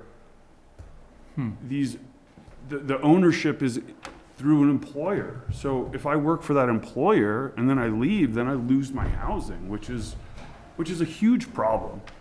And, you know, I get that the town of Basalt can own some. I have some of the same concerns on the on-site commercial operator, with them probably coming to us with, you know, some of the pictures that I saw too.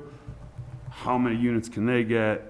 It just feels like it's this cycle of, you know, not a bait and switch, because I know that wasn't your intent. You guys wanted to build this building, and I appreciate that.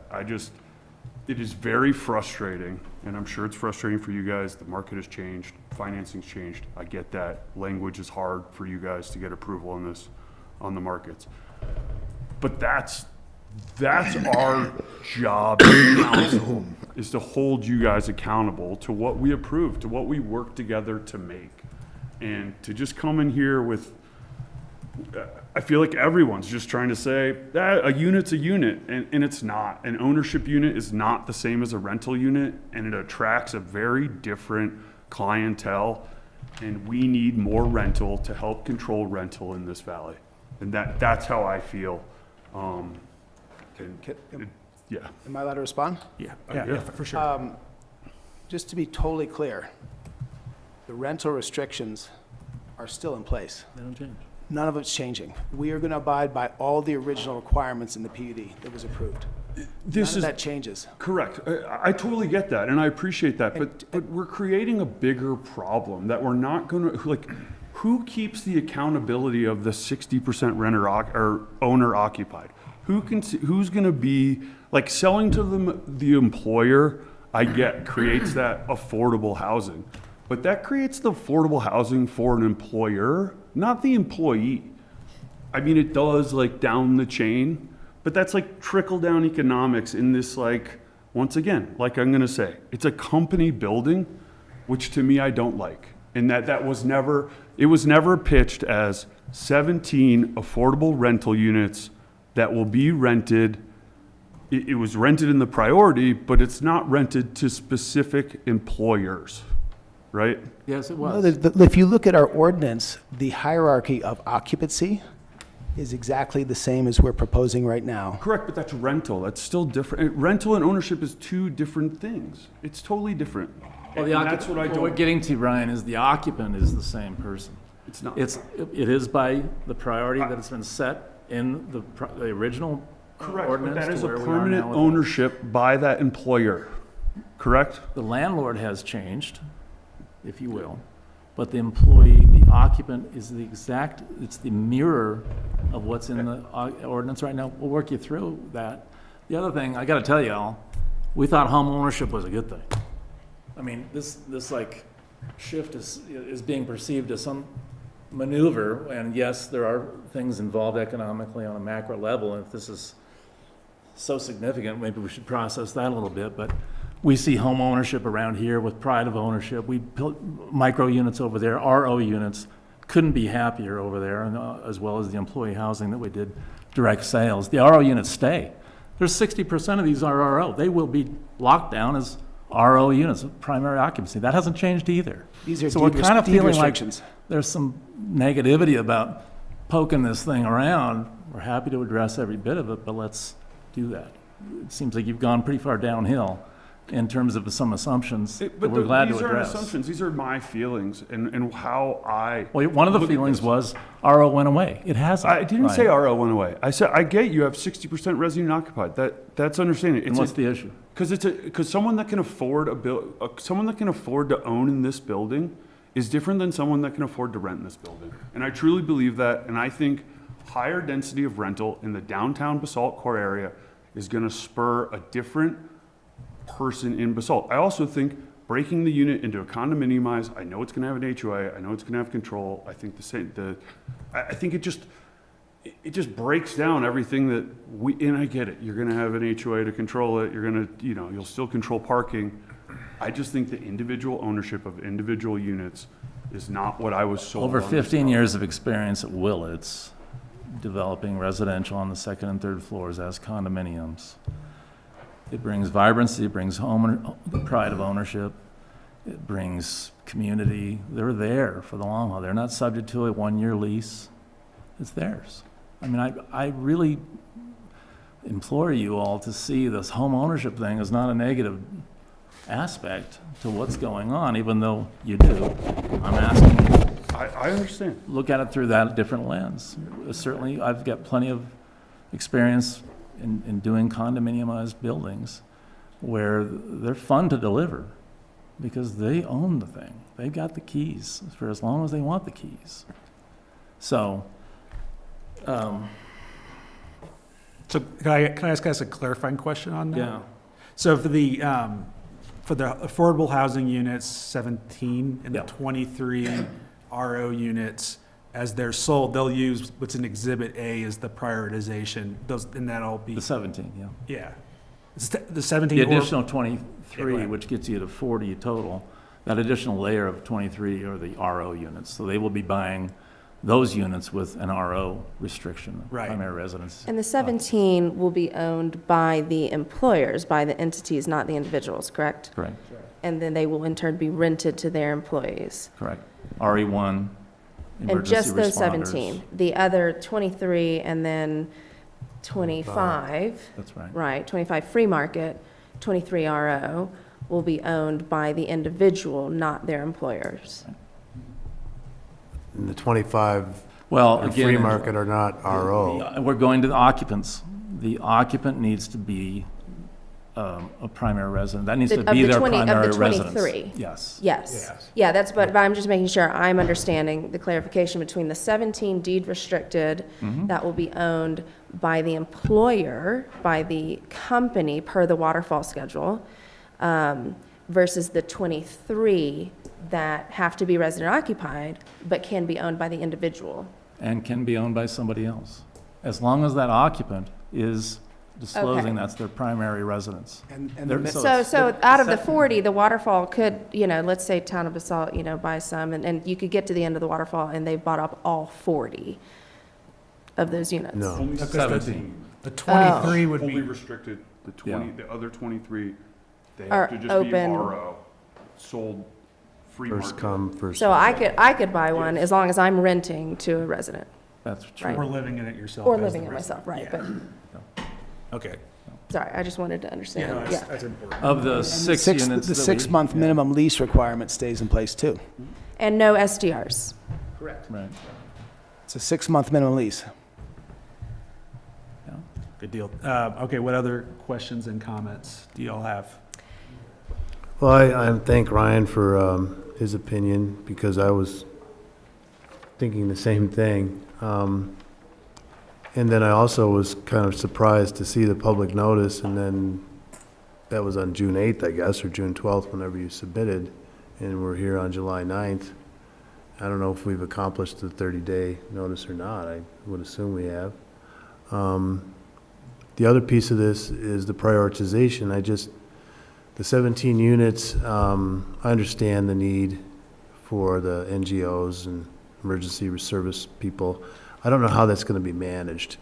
You could have a demand from 7 out of the 10 for 35 units, and how do you select who gets to purchase?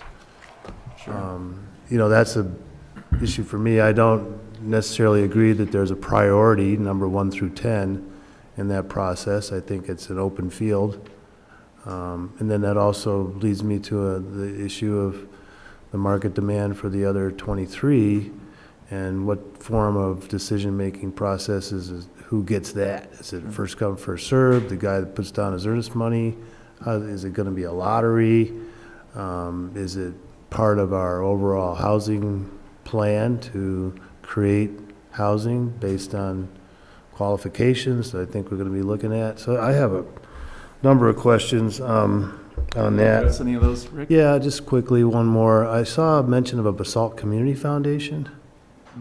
Yeah, And and I'm not that sure was what that meant is. to be the Basalt Education Foundation. Okay, thank you for that, because I didn't think we had one. Love to have one, but not yet. You asked how the word would get out and how we'd receive offers or solidify the sales. That's in the exhibit. What we will do is the town will have a period of time, I believe it's 30 days. 30 days. Enough time for you all to be involved, to respond to that offer, and that's a requirement of the original ordinance as well, to extend anything for sale, which is also where we were obviously showing there was going to be some sales anyway, folks, because that provision wouldn't exist otherwise. And therefore, the town is the first spot. Secondly, we go after that to the grocery operator, which is the highest priority ascribed in the ordinance to occupancy. The town actually trumps, or came ahead of, it's hard to use that term anymore, of the rest of the operation. Grocery gets next shot. They are given something less than 30 days, but it's a period of time for them to reasonably respond. We also know that that operator is very interested in acquiring a lot of the units for their grocery operations and their hospitality in total. And then, because those could go on forever and ever, we'd never get through this thing, the idea was to then put out the word to all the rest on the exhibit, RE1, the fire district, the hospitals, Basalt Education Foundation, is that what we decided? That are consistent with that philosophy of important community workers, and they all then would be first come, first served to get their offers in on those units. RO is a little different animal. We've sold, then it goes to lottery. Thank you. Lottery doesn't say first come, first served. Oh, that's right. We're going to receive all the offers and then do. There's criteria to qualify for the lottery. Yeah. It's It says somewhere in lottery there. for matching offers, right? So- Thank you, yes. Yeah, I was wrong Lottery about for that. matching offers. yeah. So no other requirements, employment in the valley or financial, I mean, what? is- Well, they've already been Well, it's all the qualified by way of that employers. list. Yeah, this is Right. still the waterfall Still of the that auto- list Still the of employers, okay. Yeah. Yeah. You- it's Jody, still you're saying this there's a list. lottery for the employers? Yes, so for example, if Roaring Fork Fire. Jody, can you come up to the mic? That's a good idea. Sorry, Jeff. For the record, my name is Jody Edwards, and I represent these two esteemed gentlemen.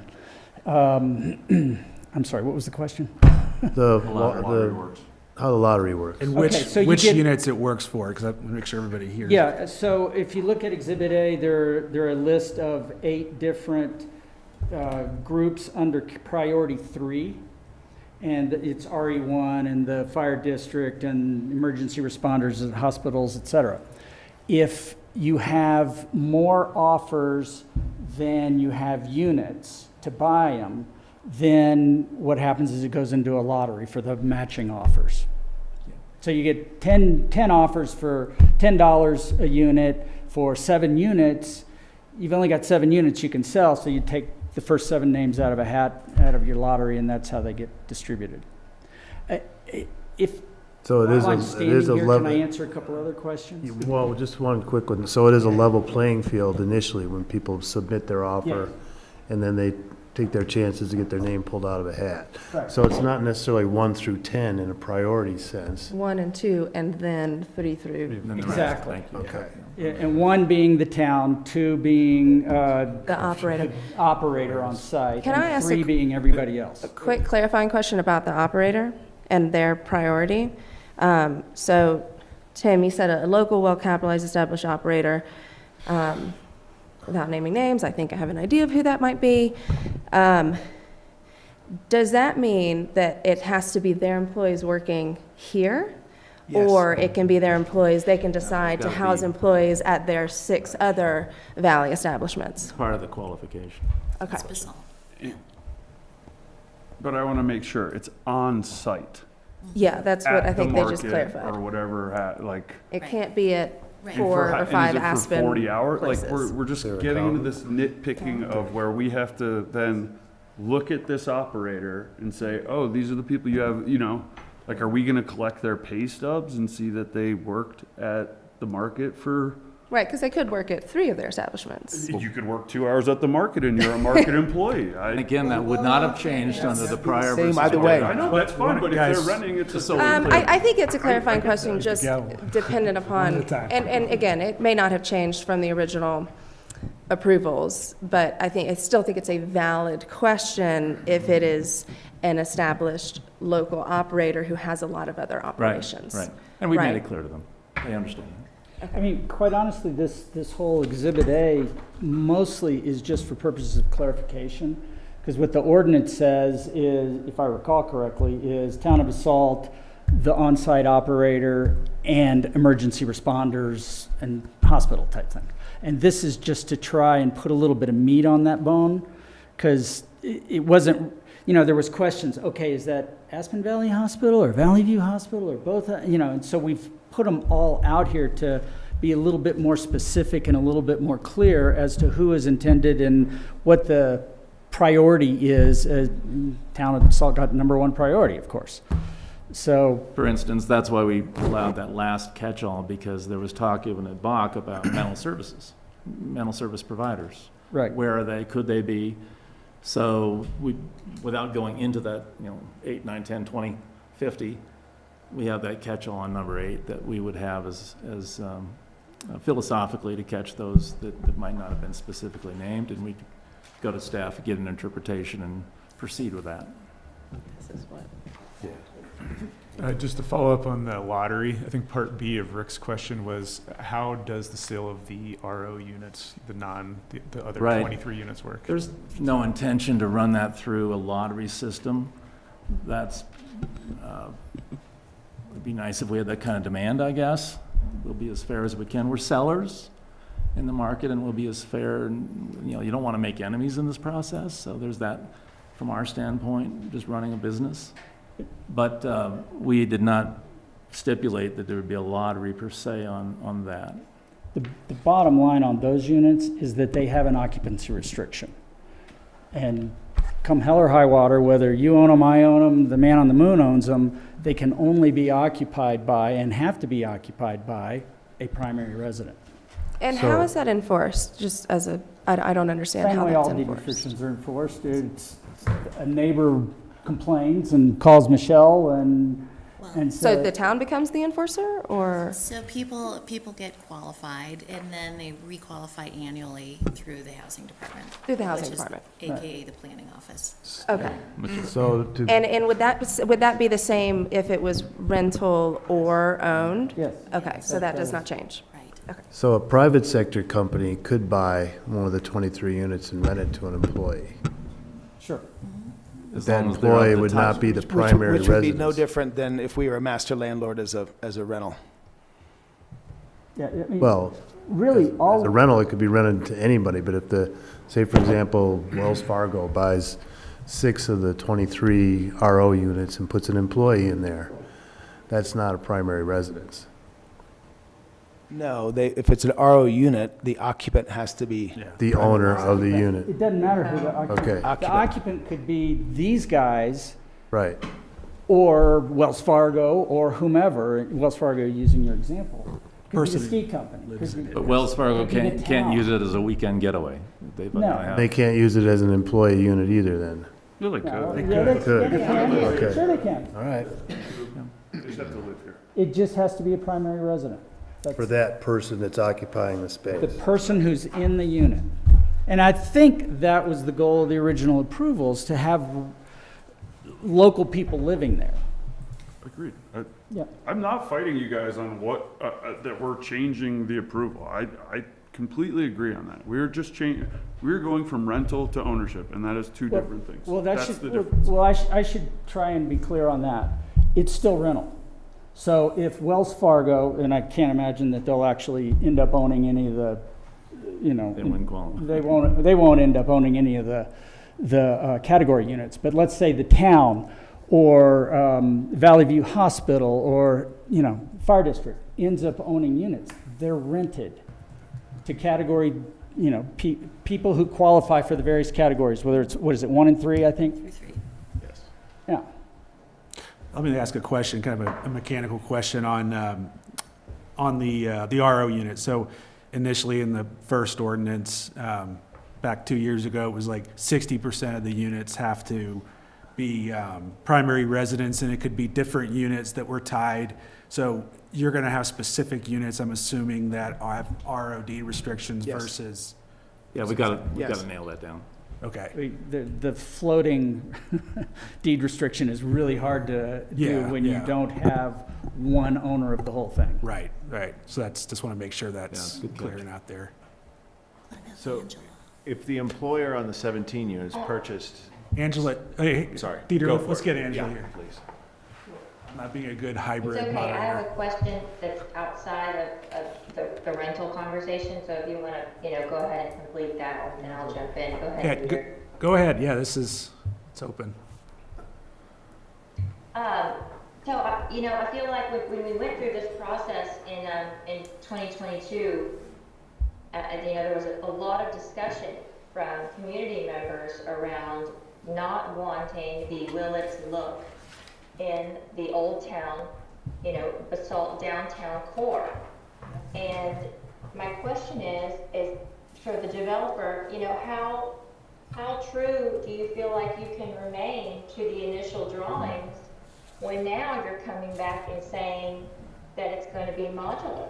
Because if the interior is changing, then the exterior is almost certainly changing. And people were loud and clear that they want something that reflects the old town character. And I am afraid that this is not going to meet that standard. Well, for the decision we're making here tonight, that the design will not change. That we are totally intending either way to meet the original intent and drawings that were part of our approvals. So that will be met, whether or not you approve that tonight. It's nothing, none of that changes at all. So to clarify, Andrew, what you're saying is that To you clarif- can accomplish that with modular building. Hang on, guys. Angela, can you go ahead and ask your follow-up, please? No, but with the original approval, we did not approve a modular building. Nor do you need to now. I see that as an important point of this change. I don't see how we're not talking about that you're changing the fundamental structure of the building. We're not changing the fundamental structure. The unit layouts are very similar, the same height and mass, same consistency with the drawings. None of that's changing. I think what I'm hearing Exterior.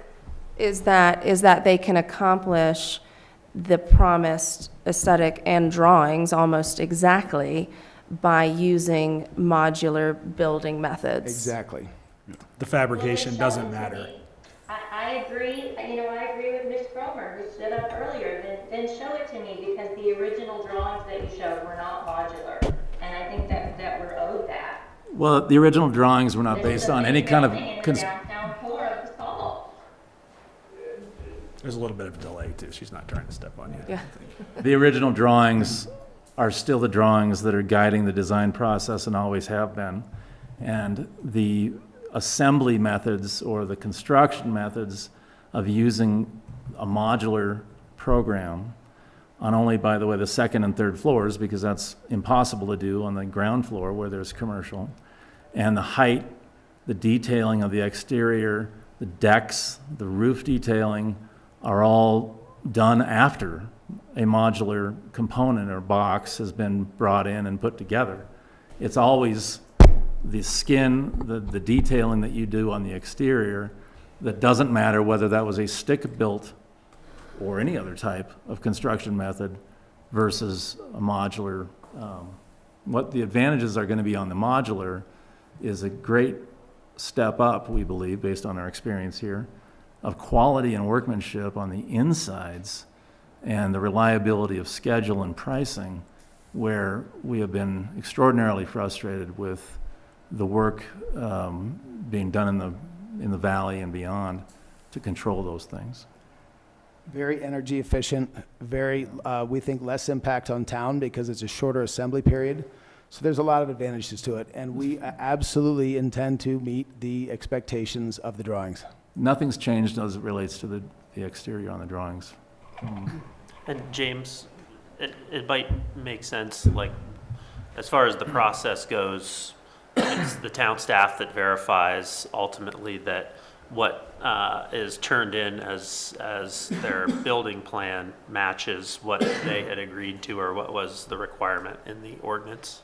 Yeah, that would be the review process of the building aesthetics and design.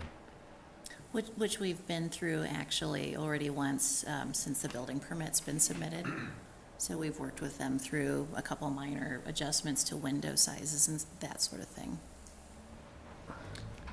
I have a clarification question on the RO units, and I recognize this probably wouldn't have changed a whole lot between rental and ownership, but is there any local work requirement or local volunteer requirement? Or could a remote worker whose job is in New York or LA live there as long as they're living there full time? Michelle, you want that? Yeah, I think you need to be working here full-time. Your company needs to be here. And the deed restrictions will be written, I mean, there's not a template yet, they would be constructed that way, correct? Correct. Okay. Well, there's nothing to say that the renter couldn't be working remotely. No, renters and owners qualify the same exact way. So renters and owners, doesn't matter which one you are, but you have to prove that you're working full-time locally. Here, if you're living in the unit. If you're living If you're in the owning it, you can just own it, but if you're living in it. Right. But and that's the first time around? Because if that unit goes back to sale, Yes. so would that be the same case for the condominialization of the 17 original units? The Is deed that they restriction could sell lives it? with the unit forever. Yeah, and that's why they have to do the deed restriction on the other 23 units too, because that will have to stay in perpetuity on each of those units. And those 17, again, this is more just clarifying, say, just as an example, town of Basalt buys one, but then 5 years down the road, we decide to sell one, can it be to any local employer, or does it have to go back through the waterfall? Generally, it'll go back through the waterfall. It'll go back through the waterfall. And this waterfall concept, just for anybody who's new to council, is a very specific thing to Basalt. And it's been a way to achieve emergency worker housing, so. And there are I like it, for sure, but that was what I wanted to ensure, Yeah, that it then stays if in there. an employer buys it and sells it, it has to go back through the waterfall every time that unit changes hands. Yeah, absolutely. So we gotta cut it first. The waterfall concept is in the recorded ordinance, which stays with the property in perpetuity. Okay, thank you. I know, let's talk, a question about public notice and all that with the Bach process. Can you guys, I know because there was a comment made, and I just want for the record, what was that process as far as how it was noticed and how it went through Bach and to us? Can you guys elaborate on that? Yeah, so the Bach meeting is not a public hearing. They make a recommendation. This public hearing was properly noticed. That's why we're here tonight, 14 days in advance of the public hearing date. So that has been achieved, and that's where we are. So it's There's not, still, just to piggyback on that, there's still open meeting law notice required for the Bach meetings and all committees of the town. And that was, at least looking at the website, that was, sitting here, that was accomplished. It was posted a few days before, the notice of the meeting was posted a few days before the meeting. So that complies, yeah. so the format of this public hearing is a amendment, not a land use that would require a longer notice, No, as a 30-day notice. this was for noted, example. well, I think the code, Michelle's saying the code required 15 days public notice, not 15 30. days. And that Okay. was complied with. I know there's a sign over there, I don't know how long it's been there on the Yeah, it's- building, You can always post it longer. yeah. Mhm. Good. The other, And mailings were made to the neighbors yeah, as well. heard about that. And as far as the definition of a grocer, right, that came up, I think, earlier, and I'd like to hear a little bit of, from staff, what's the definition of a grocer? And I know the kind of the nose is in the camel's tent, so to speak, with the diagram, so, how does that compliance look? Sure. Let's see here, I'll just get the. I've got the definition of grocer here as it was defined in the original approvals. And let me go up so you can actually see it. We're not proposing to change that. No, it's, No, I understand, yeah. You are. And so the definition of grocer as it was originally defined as part of the 2022 approvals included a retail establishment of at least 9,000 square feet. And it could have anything from primary goods related to food products, dairy products, and then it could have prepared food and restaurant concepts, as well as the sale of alcohol. It was based in the definition. There were limitations on the percentage of the square footage that could be used for primary goods, which was basically everything other than alcohol. And so, not more of the space than 30% could be basically the alcohol piece of it. But it had to have, selling of the primary goods that you would normally get in a market or a grocery store, and then it could have a restaurant component. There were lots of discussions about the potential maybe for a food hall concept as part of that as well. So that definition would have allowed for a food hall as well. So it was somewhat broad-based. Okay, so everything we've seen complies with that, so, okay. and we were wanting to affirm that the grocery store definition and meeting those requirements with this operator, and have worked with staff on a conceptual drawing to ensure that it is compliant, because they don't want to get into a problem either, right? When we get into this and have requirements of build out and the activation of that space. In terms of anybody construing, I was here 2 years ago too, but this was a grocery store. We talked about a lot of variations on that, and this still fits very comfortably, in my opinion, to what the range of ideas were. And it has been channeled down to, frankly, operations that'll work, and a good variety. Certainly having Gonzo and the liquor store still in place, and bigger size space, and the mainstay of restaurant and food and ready to go, grab and go. And that importance, that outdoor patio to this operator is going to be great in terms of, and we talked about it, display and activity happening outboard on that very, visible patio is going to be really important. I think we've done a good job. Would Gonzo be in the second group if he? Yes, that's right, yeah. I think that while I understand that in the original ordinance, you know, everything you're doing fits into that definition, it's worth noting that most of the comments that I have received from the public, that they are much more concerned about the grocery component Of the market. than they are, the market component, than they are about having another restaurant, right? And so was staff, everybody that was involved. Okay. Yeah, for So sure. I just felt like I had to do my duty and Right. state that. While I understand you're not trying to change anything, and so it's not really a topic for, for in-depth discussion, you know, Yeah, the public's focus is the market. totally. I mean, that's the mainstay, but you've got to scale things appropriately as well. No, we're excited about it. So I think the public will be happy. I think it's going to be great. Yeah, unfortunately, we lost Skip, so we'd still like a place to go Right. again to get an onion or a pepper He or was whatever. well supported, you know, I think he had, Burned I out. think he lost, whatever, he was out of business for other health reasons and Right. things, but, you know, that proved to our operator, there's a very, you know, aligned, loyal customer base here in Old Town and mainstay Basalt that'll be there for them. Thanks. So I know we're about 20 minutes over as I kind of, oh, Angela, is your hand up? Sorry, I can't forget to look up. muted herself. Oh, she muted herself, okay. Hey, you guys muted yourselves. Got it, okay, thank you. Sorry about that. Did you have a question or comment? We muted ours? There you go. Angela, did you have a question or comment? No, I don't have any more comments or questions. Thank you. Okay.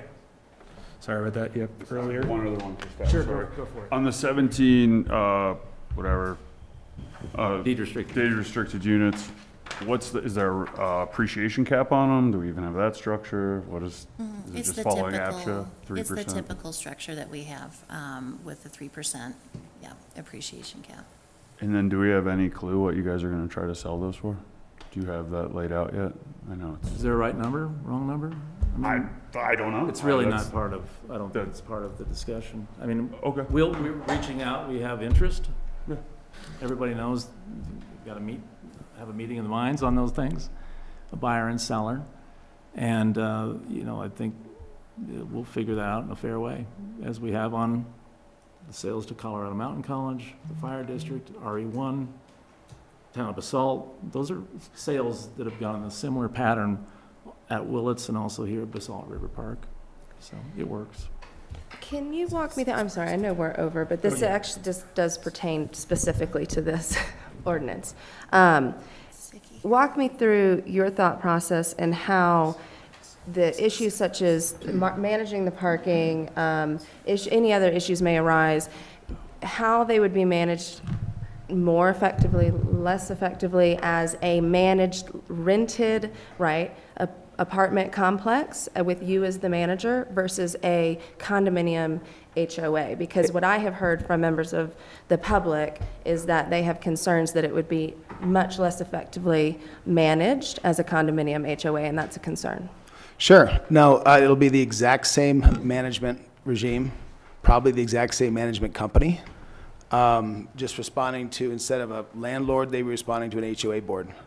With the same desire to replace the parking lot, the commercial operator will want to make sure the parking lot's very well maintained. We've actually been very surprised that there's been this many questions about the change, that there be any change from that ownership having anything to do with like maintenance of the parking lot or the exterior or anything, because we think it'll be identical. So this is a first reading. If we do approve this, you know, there'll be another chance to take a bite at the apple, ask more questions. A lot of good discussion tonight, a lot of important points brought up that are just substantial, you know, to the future of affordable housing in Basalt. So, you know, I appreciate what you guys are all bringing up. So I would, did you have something? One more question. I'd love to hear more about the rationale behind changing a one-bedroom affordable apartment to a studio Oh, affordable sure. apartment. Well, what you try to do when you're allocating which units in the property are deed restricted, you try to make it a representative sample of, you know, if it's 25% of the units are category, then it's kind of a representative sample of the 25% of the same units. We have 4 units that are smaller that don't meet the minimum square footage for a studio. So staff said, look, we don't want to just, we think it's, rather than give you that, we'd like you to bring that to council. And what we proposed is we'll take all 4 of the little units, but instead of, instead we'll swap a 1-bedroom for a studio, but we'll still have more than the 25% of the square footage being categorized. Does that make sense? Because by doing that, we had an excess amount of square footage. That was Trying to affordable. Get that back down to what was required. So we will have 4 of the units that don't meet the minimum square footage for the categories. And by we, you mean free market sale? Well, the owner will owner, retain those. that's what I mean. Those won't be Yes. category units, but instead we just offered to swap out. It's the same number of bedrooms, same parking spaces. So we thought that was a reasonable request. And was there any input from like the schools or any of those prioritized organizations on whether they have more, teachers or nurses who would prefer a studio versus a 1-bedroom? We didn't, Bach supported the concept, so they know more than we do about it.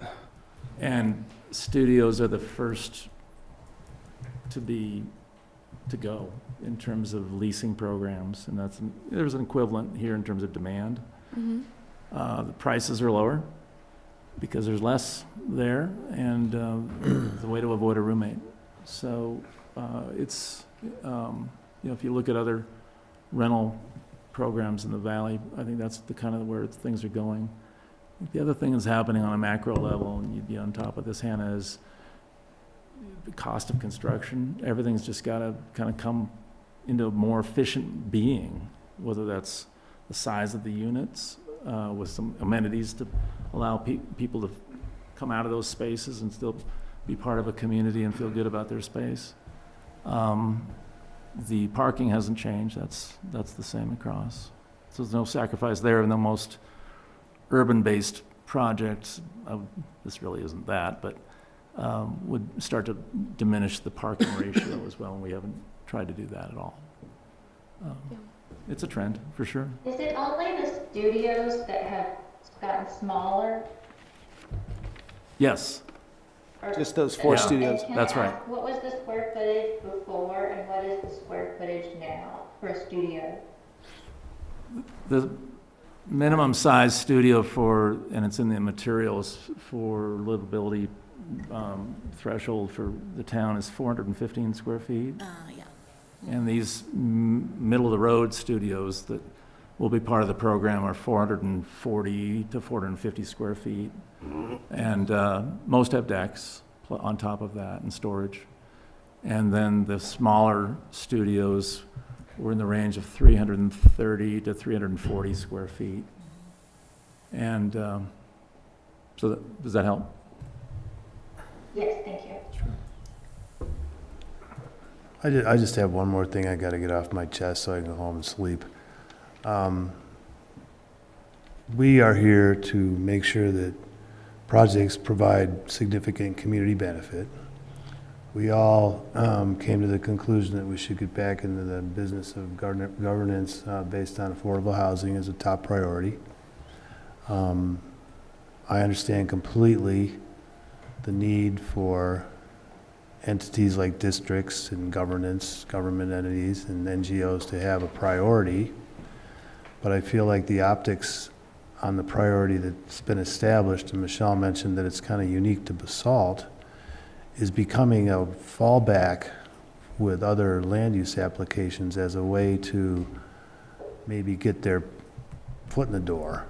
And so I'm a big proponent of a level playing field, and I don't see where a project that comes in with a list should have a preference for the first 30 days to purchase units. I think it should be an open opportunity. Well, in this I case, understand. We were trying to be consistent with the approvals. This is just a personal, yeah, I get it, but this is a personal feeling that I have about the opportunities that exist in the region for bringing a workforce to specific special interest groups that leaves out a portion of the market that maybe Ryan was talking about.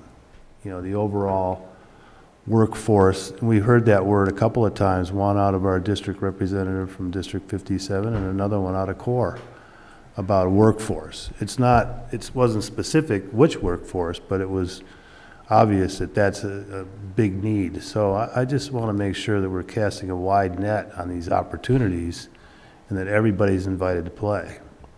And I think there was an emphasis, there still is, for the second priority level, that grocery operator in the commercial, all the commercial level employees, that be perceived as a way to support the project, to find that, to have that be an incentive, and it, believe me, it is, for that buyer of their commercial space, that ground floor, to have access to those units. It's huge.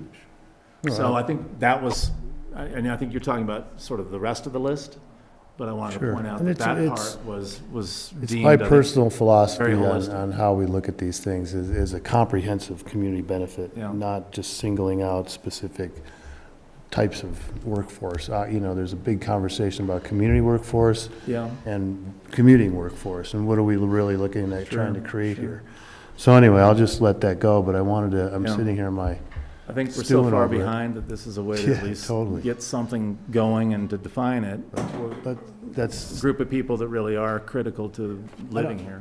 I don't want this to become a Basalt brand, and the fact that we're unique. I want this to be accepted by the greater community and, make sure that we're all not competing with other opportunities, and we have an advantage because we're specifying who gets what. Mhm.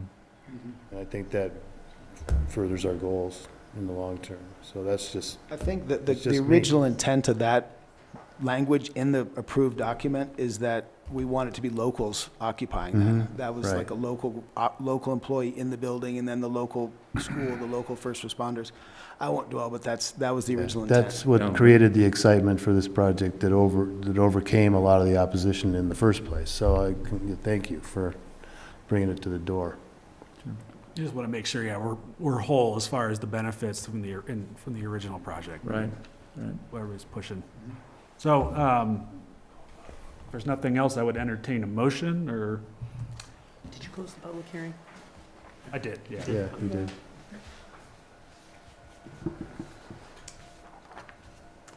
I'll move to approve this ordinance and have staff respond to the questions that were raised on certain things that prioritization, lotteries, however else that's going to work. Maybe bring back a refresher on the architectural and address the concerns that were presented to us.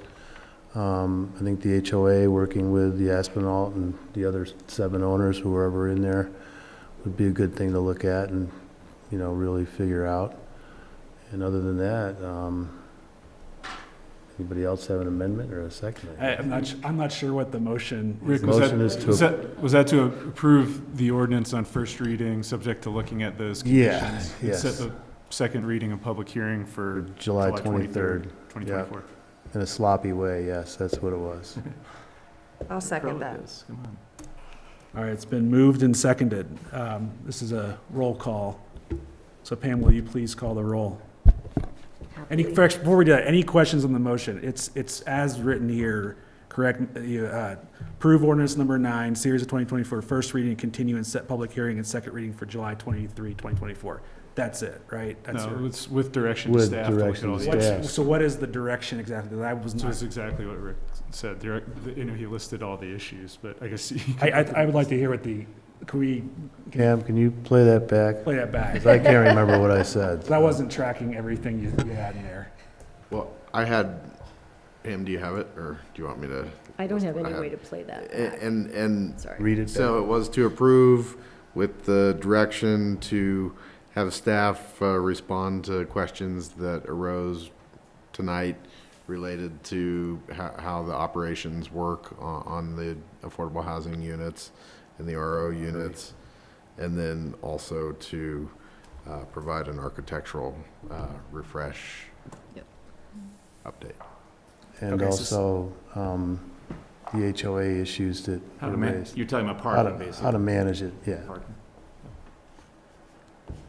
You're adding that HOA management issue. Those seem to be the 2 or 3 that were. So for HOA parking, what do you want?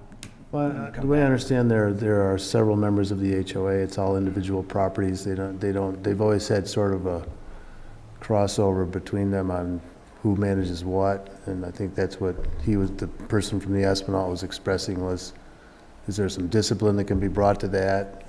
Methods. You know, and management, and without the town having to go in there and Right, it's, tow cars. they won't.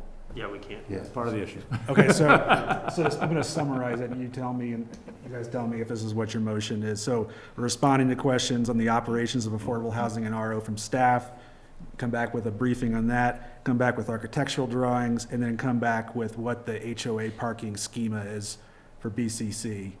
Is that okay with David, Yeah. just, I want us to be careful about the HOA because that's a It's not- governing authority. They cannot just get together tomorrow. Right, no, I'm just saying, Need a just parking plan. come back with Yeah, I something mean, that addresses it. Yeah. The HOA area or something like that. Yeah, it's common space, and then they can bring that information back, just so everybody understands kind of what the deal is, right? I'm clear on what you Yeah. So are you good with that? Are you good with that? Yeah, I think Michelle understands. Yeah. Okay, so it's been moved and seconded. Pam, will you please call the roll? Happily. Let us begin with Hannah Berman, Yes. Angela Anderson, You're muted. Or hang, Yes. thank you, Angela, Rick Stevens, Yes. Angèle Dupré-Bouchard, Yes. Ryan Slack, No. David Knight, yes. Dieter Schindler. Yes. Thank you. Motion carries 6-1. Thank you, everybody. All right, we'll see you in 2 weeks. Thank you, everybody. Thank you, guys. All right, next item up is item 7B, resolution number 30, series of 2024. Resolution of the Town Council of Basalt, Colorado, adopting a town park reservation policy. Michelle and James. All right. All right. Let's see here. So this is an update to the town's parks and stages reservation policy. The town generally has 2 categories of reservations for town parks: park reservations and special event activity permits. Park reservations are typically smaller events, such as the use of a gazebo at Albany Park for a birthday party of less than 50 people. Special event activity permits are for larger events that include things like road closures, parking closures, alcohol sales, large number of attendees, tent structures, and those sorts of things. Both categories of reservations have impacts of varying levels on town facilities, such as restrooms, waste management, damages, and staff time. So this is to update some existing policies before basically the Basalt River Park existed. In 2021, a policy was created for reserving the Lions Park stage. And after that, in 2013, a special event activity permit process was adopted by the town. And basically, since 2023, since we started having concerts, we're starting to get a lot of requests for the river park and for our other facilities that may or may not be at the best interest of the town. Therefore, we have drafted a town park reservation policy that's based off of all of the other policies up and down the valley, and several other towns in the Western Mountain area. 3 highlights of the draft policy include a timeline submittal requirement so that staff and referral agencies have enough time to thoroughly review the event and the reservation requests. A proposed fee schedule, which is notable for events and park reservations, and an updated fees requirement for commercial events. Let's see here. The fee schedule is for reservations based on the size of the event, so needless to say, but the bigger the event, the more the fee, the larger the deposit. The smaller the event, the smaller the fee, and potentially no fee there. But these are critical things as we are starting to get requests that come in, sometimes as short as 3 days before the event. Not really fair for staff or for referral agencies, including police and fire, to have time to thoroughly review the requests. Other things in this policy are just kind of prioritizing events and reservations that are for public use and not for private use. Public enjoyment, available to everybody. It doesn't limit commercial events, because I don't think we can legally do that, but it certainly discourages them with higher fees. So that's the sort of general overview. This policy was reviewed by the Technical Review Committee at their March meeting, who was unanimous about supporting that. Host reviewed it at their May meeting and was unanimous about adopting it and recommending it to you for approval as well. So here we are. All right, thanks. I think this is good. This is good. I'm glad it's on the work plan this year and that we're getting ahead of it, making sure we're keeping the park available to the public, and not captured by private things that are just impossible for the public to go to. My only question is around waste reduction, composting, recycling. I know we had a policy based on the scale of the event and all that in the past. I didn't see that in here. Is that included and applicable in another form, I guess, or another avenue? Yeah, I think we would certainly add that as attachment A here. That was, frankly, we're just kind of burning through this a little bit quickly and missed adding that in, but it is certainly applicable here. And we may actually bring that back just with an updated version to Green Team as well. Okay, good. Yeah. The last one was good. I mean, it was strong. Mm-hmm. Does this identify or distinguish between Willits Field and Harmony Park gazebo? Yeah, so there is a page that has every single park facility listed. So yes. Okay, great, thanks. Where are we on the fee sort of comparisons? I mean, honestly, they seem light to me. They are, since we're going from zero, basically, they're less than a lot of our neighbors. I'd say we're more than halfway of what the costs are that our neighbors are charging, but we're not far above, if that makes sense. I think it's a great reflection that people are using these spaces, and then it also gives us a good gauge on how often they're used publicly versus for private usage. And yeah, the more we can help guide people towards compostables or whatever, would be great. Yeah, makes sense. Angela, you have anything? No, I don't have anything. Okay. Thank you. All That right. being said, I'm sorry, I just remembered one quick thing. We're recommending that the fees don't get implemented until 2025 because we do have some existing reservations already.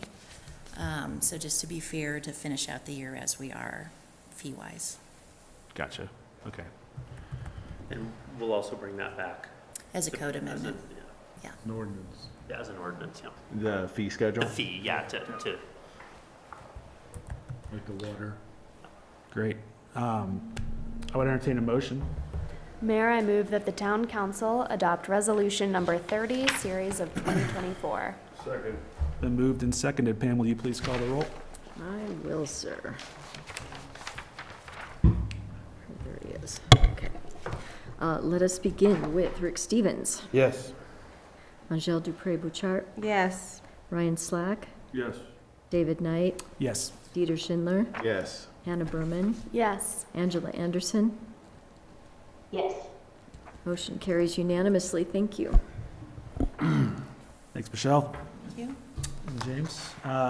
Last item up is 7C Resolution Number 31, Series of 2024, approving the national opioid settlement with Kroger.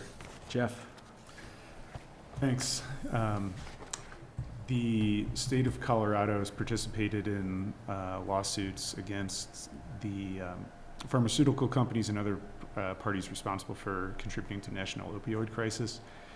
In 2021 and 2023, there were large settlements of which the state of Colorado gets a portion of the funds, and then they distribute to the cities and towns and counties within the state, or they're allocated to cities, counties, and towns within the state based on certain criteria.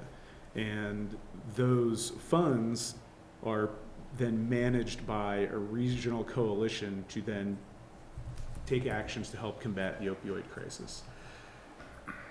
This resolution relates to the latest round of settlements with Kroger, so in our case, City Market, as a, I guess the pharmacy distributing opioid, things that contain opioids.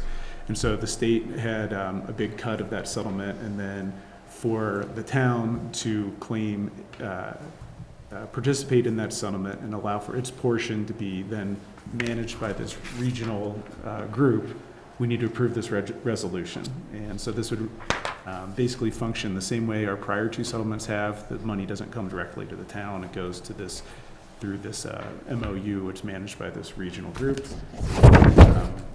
That's what's in front of you. Happy to answer any questions if I can. And this has nothing to do with Purdue, the Sacklers, and the third-party release decision and all of that, just so everyone's clear. Correct. Yeah. Mayor, I move the town council adopt resolution number 31, series of 2024. Second. It's been moved and seconded. Pam, will you please call the roll? Absolutely. Let us begin with David Knight, Yes. Dieter Schindler, Yes. Hannah Berman, Yes. Angela Anderson, Yes. Rick Stevens, Yep. Angel Dupré-Bouchard, Yes. and Ryan Slack. Yes. Motion carries unanimously. Thank you. Thanks, everybody. I know it was an extra half hour, but it's a good discussion. Appreciate it. And, Always allow for that. what's that? Always allow for a little chit chat once in a while. Yeah, just makes it fun. Thanks, everybody. Have a good night. Good night. Good night, Angela.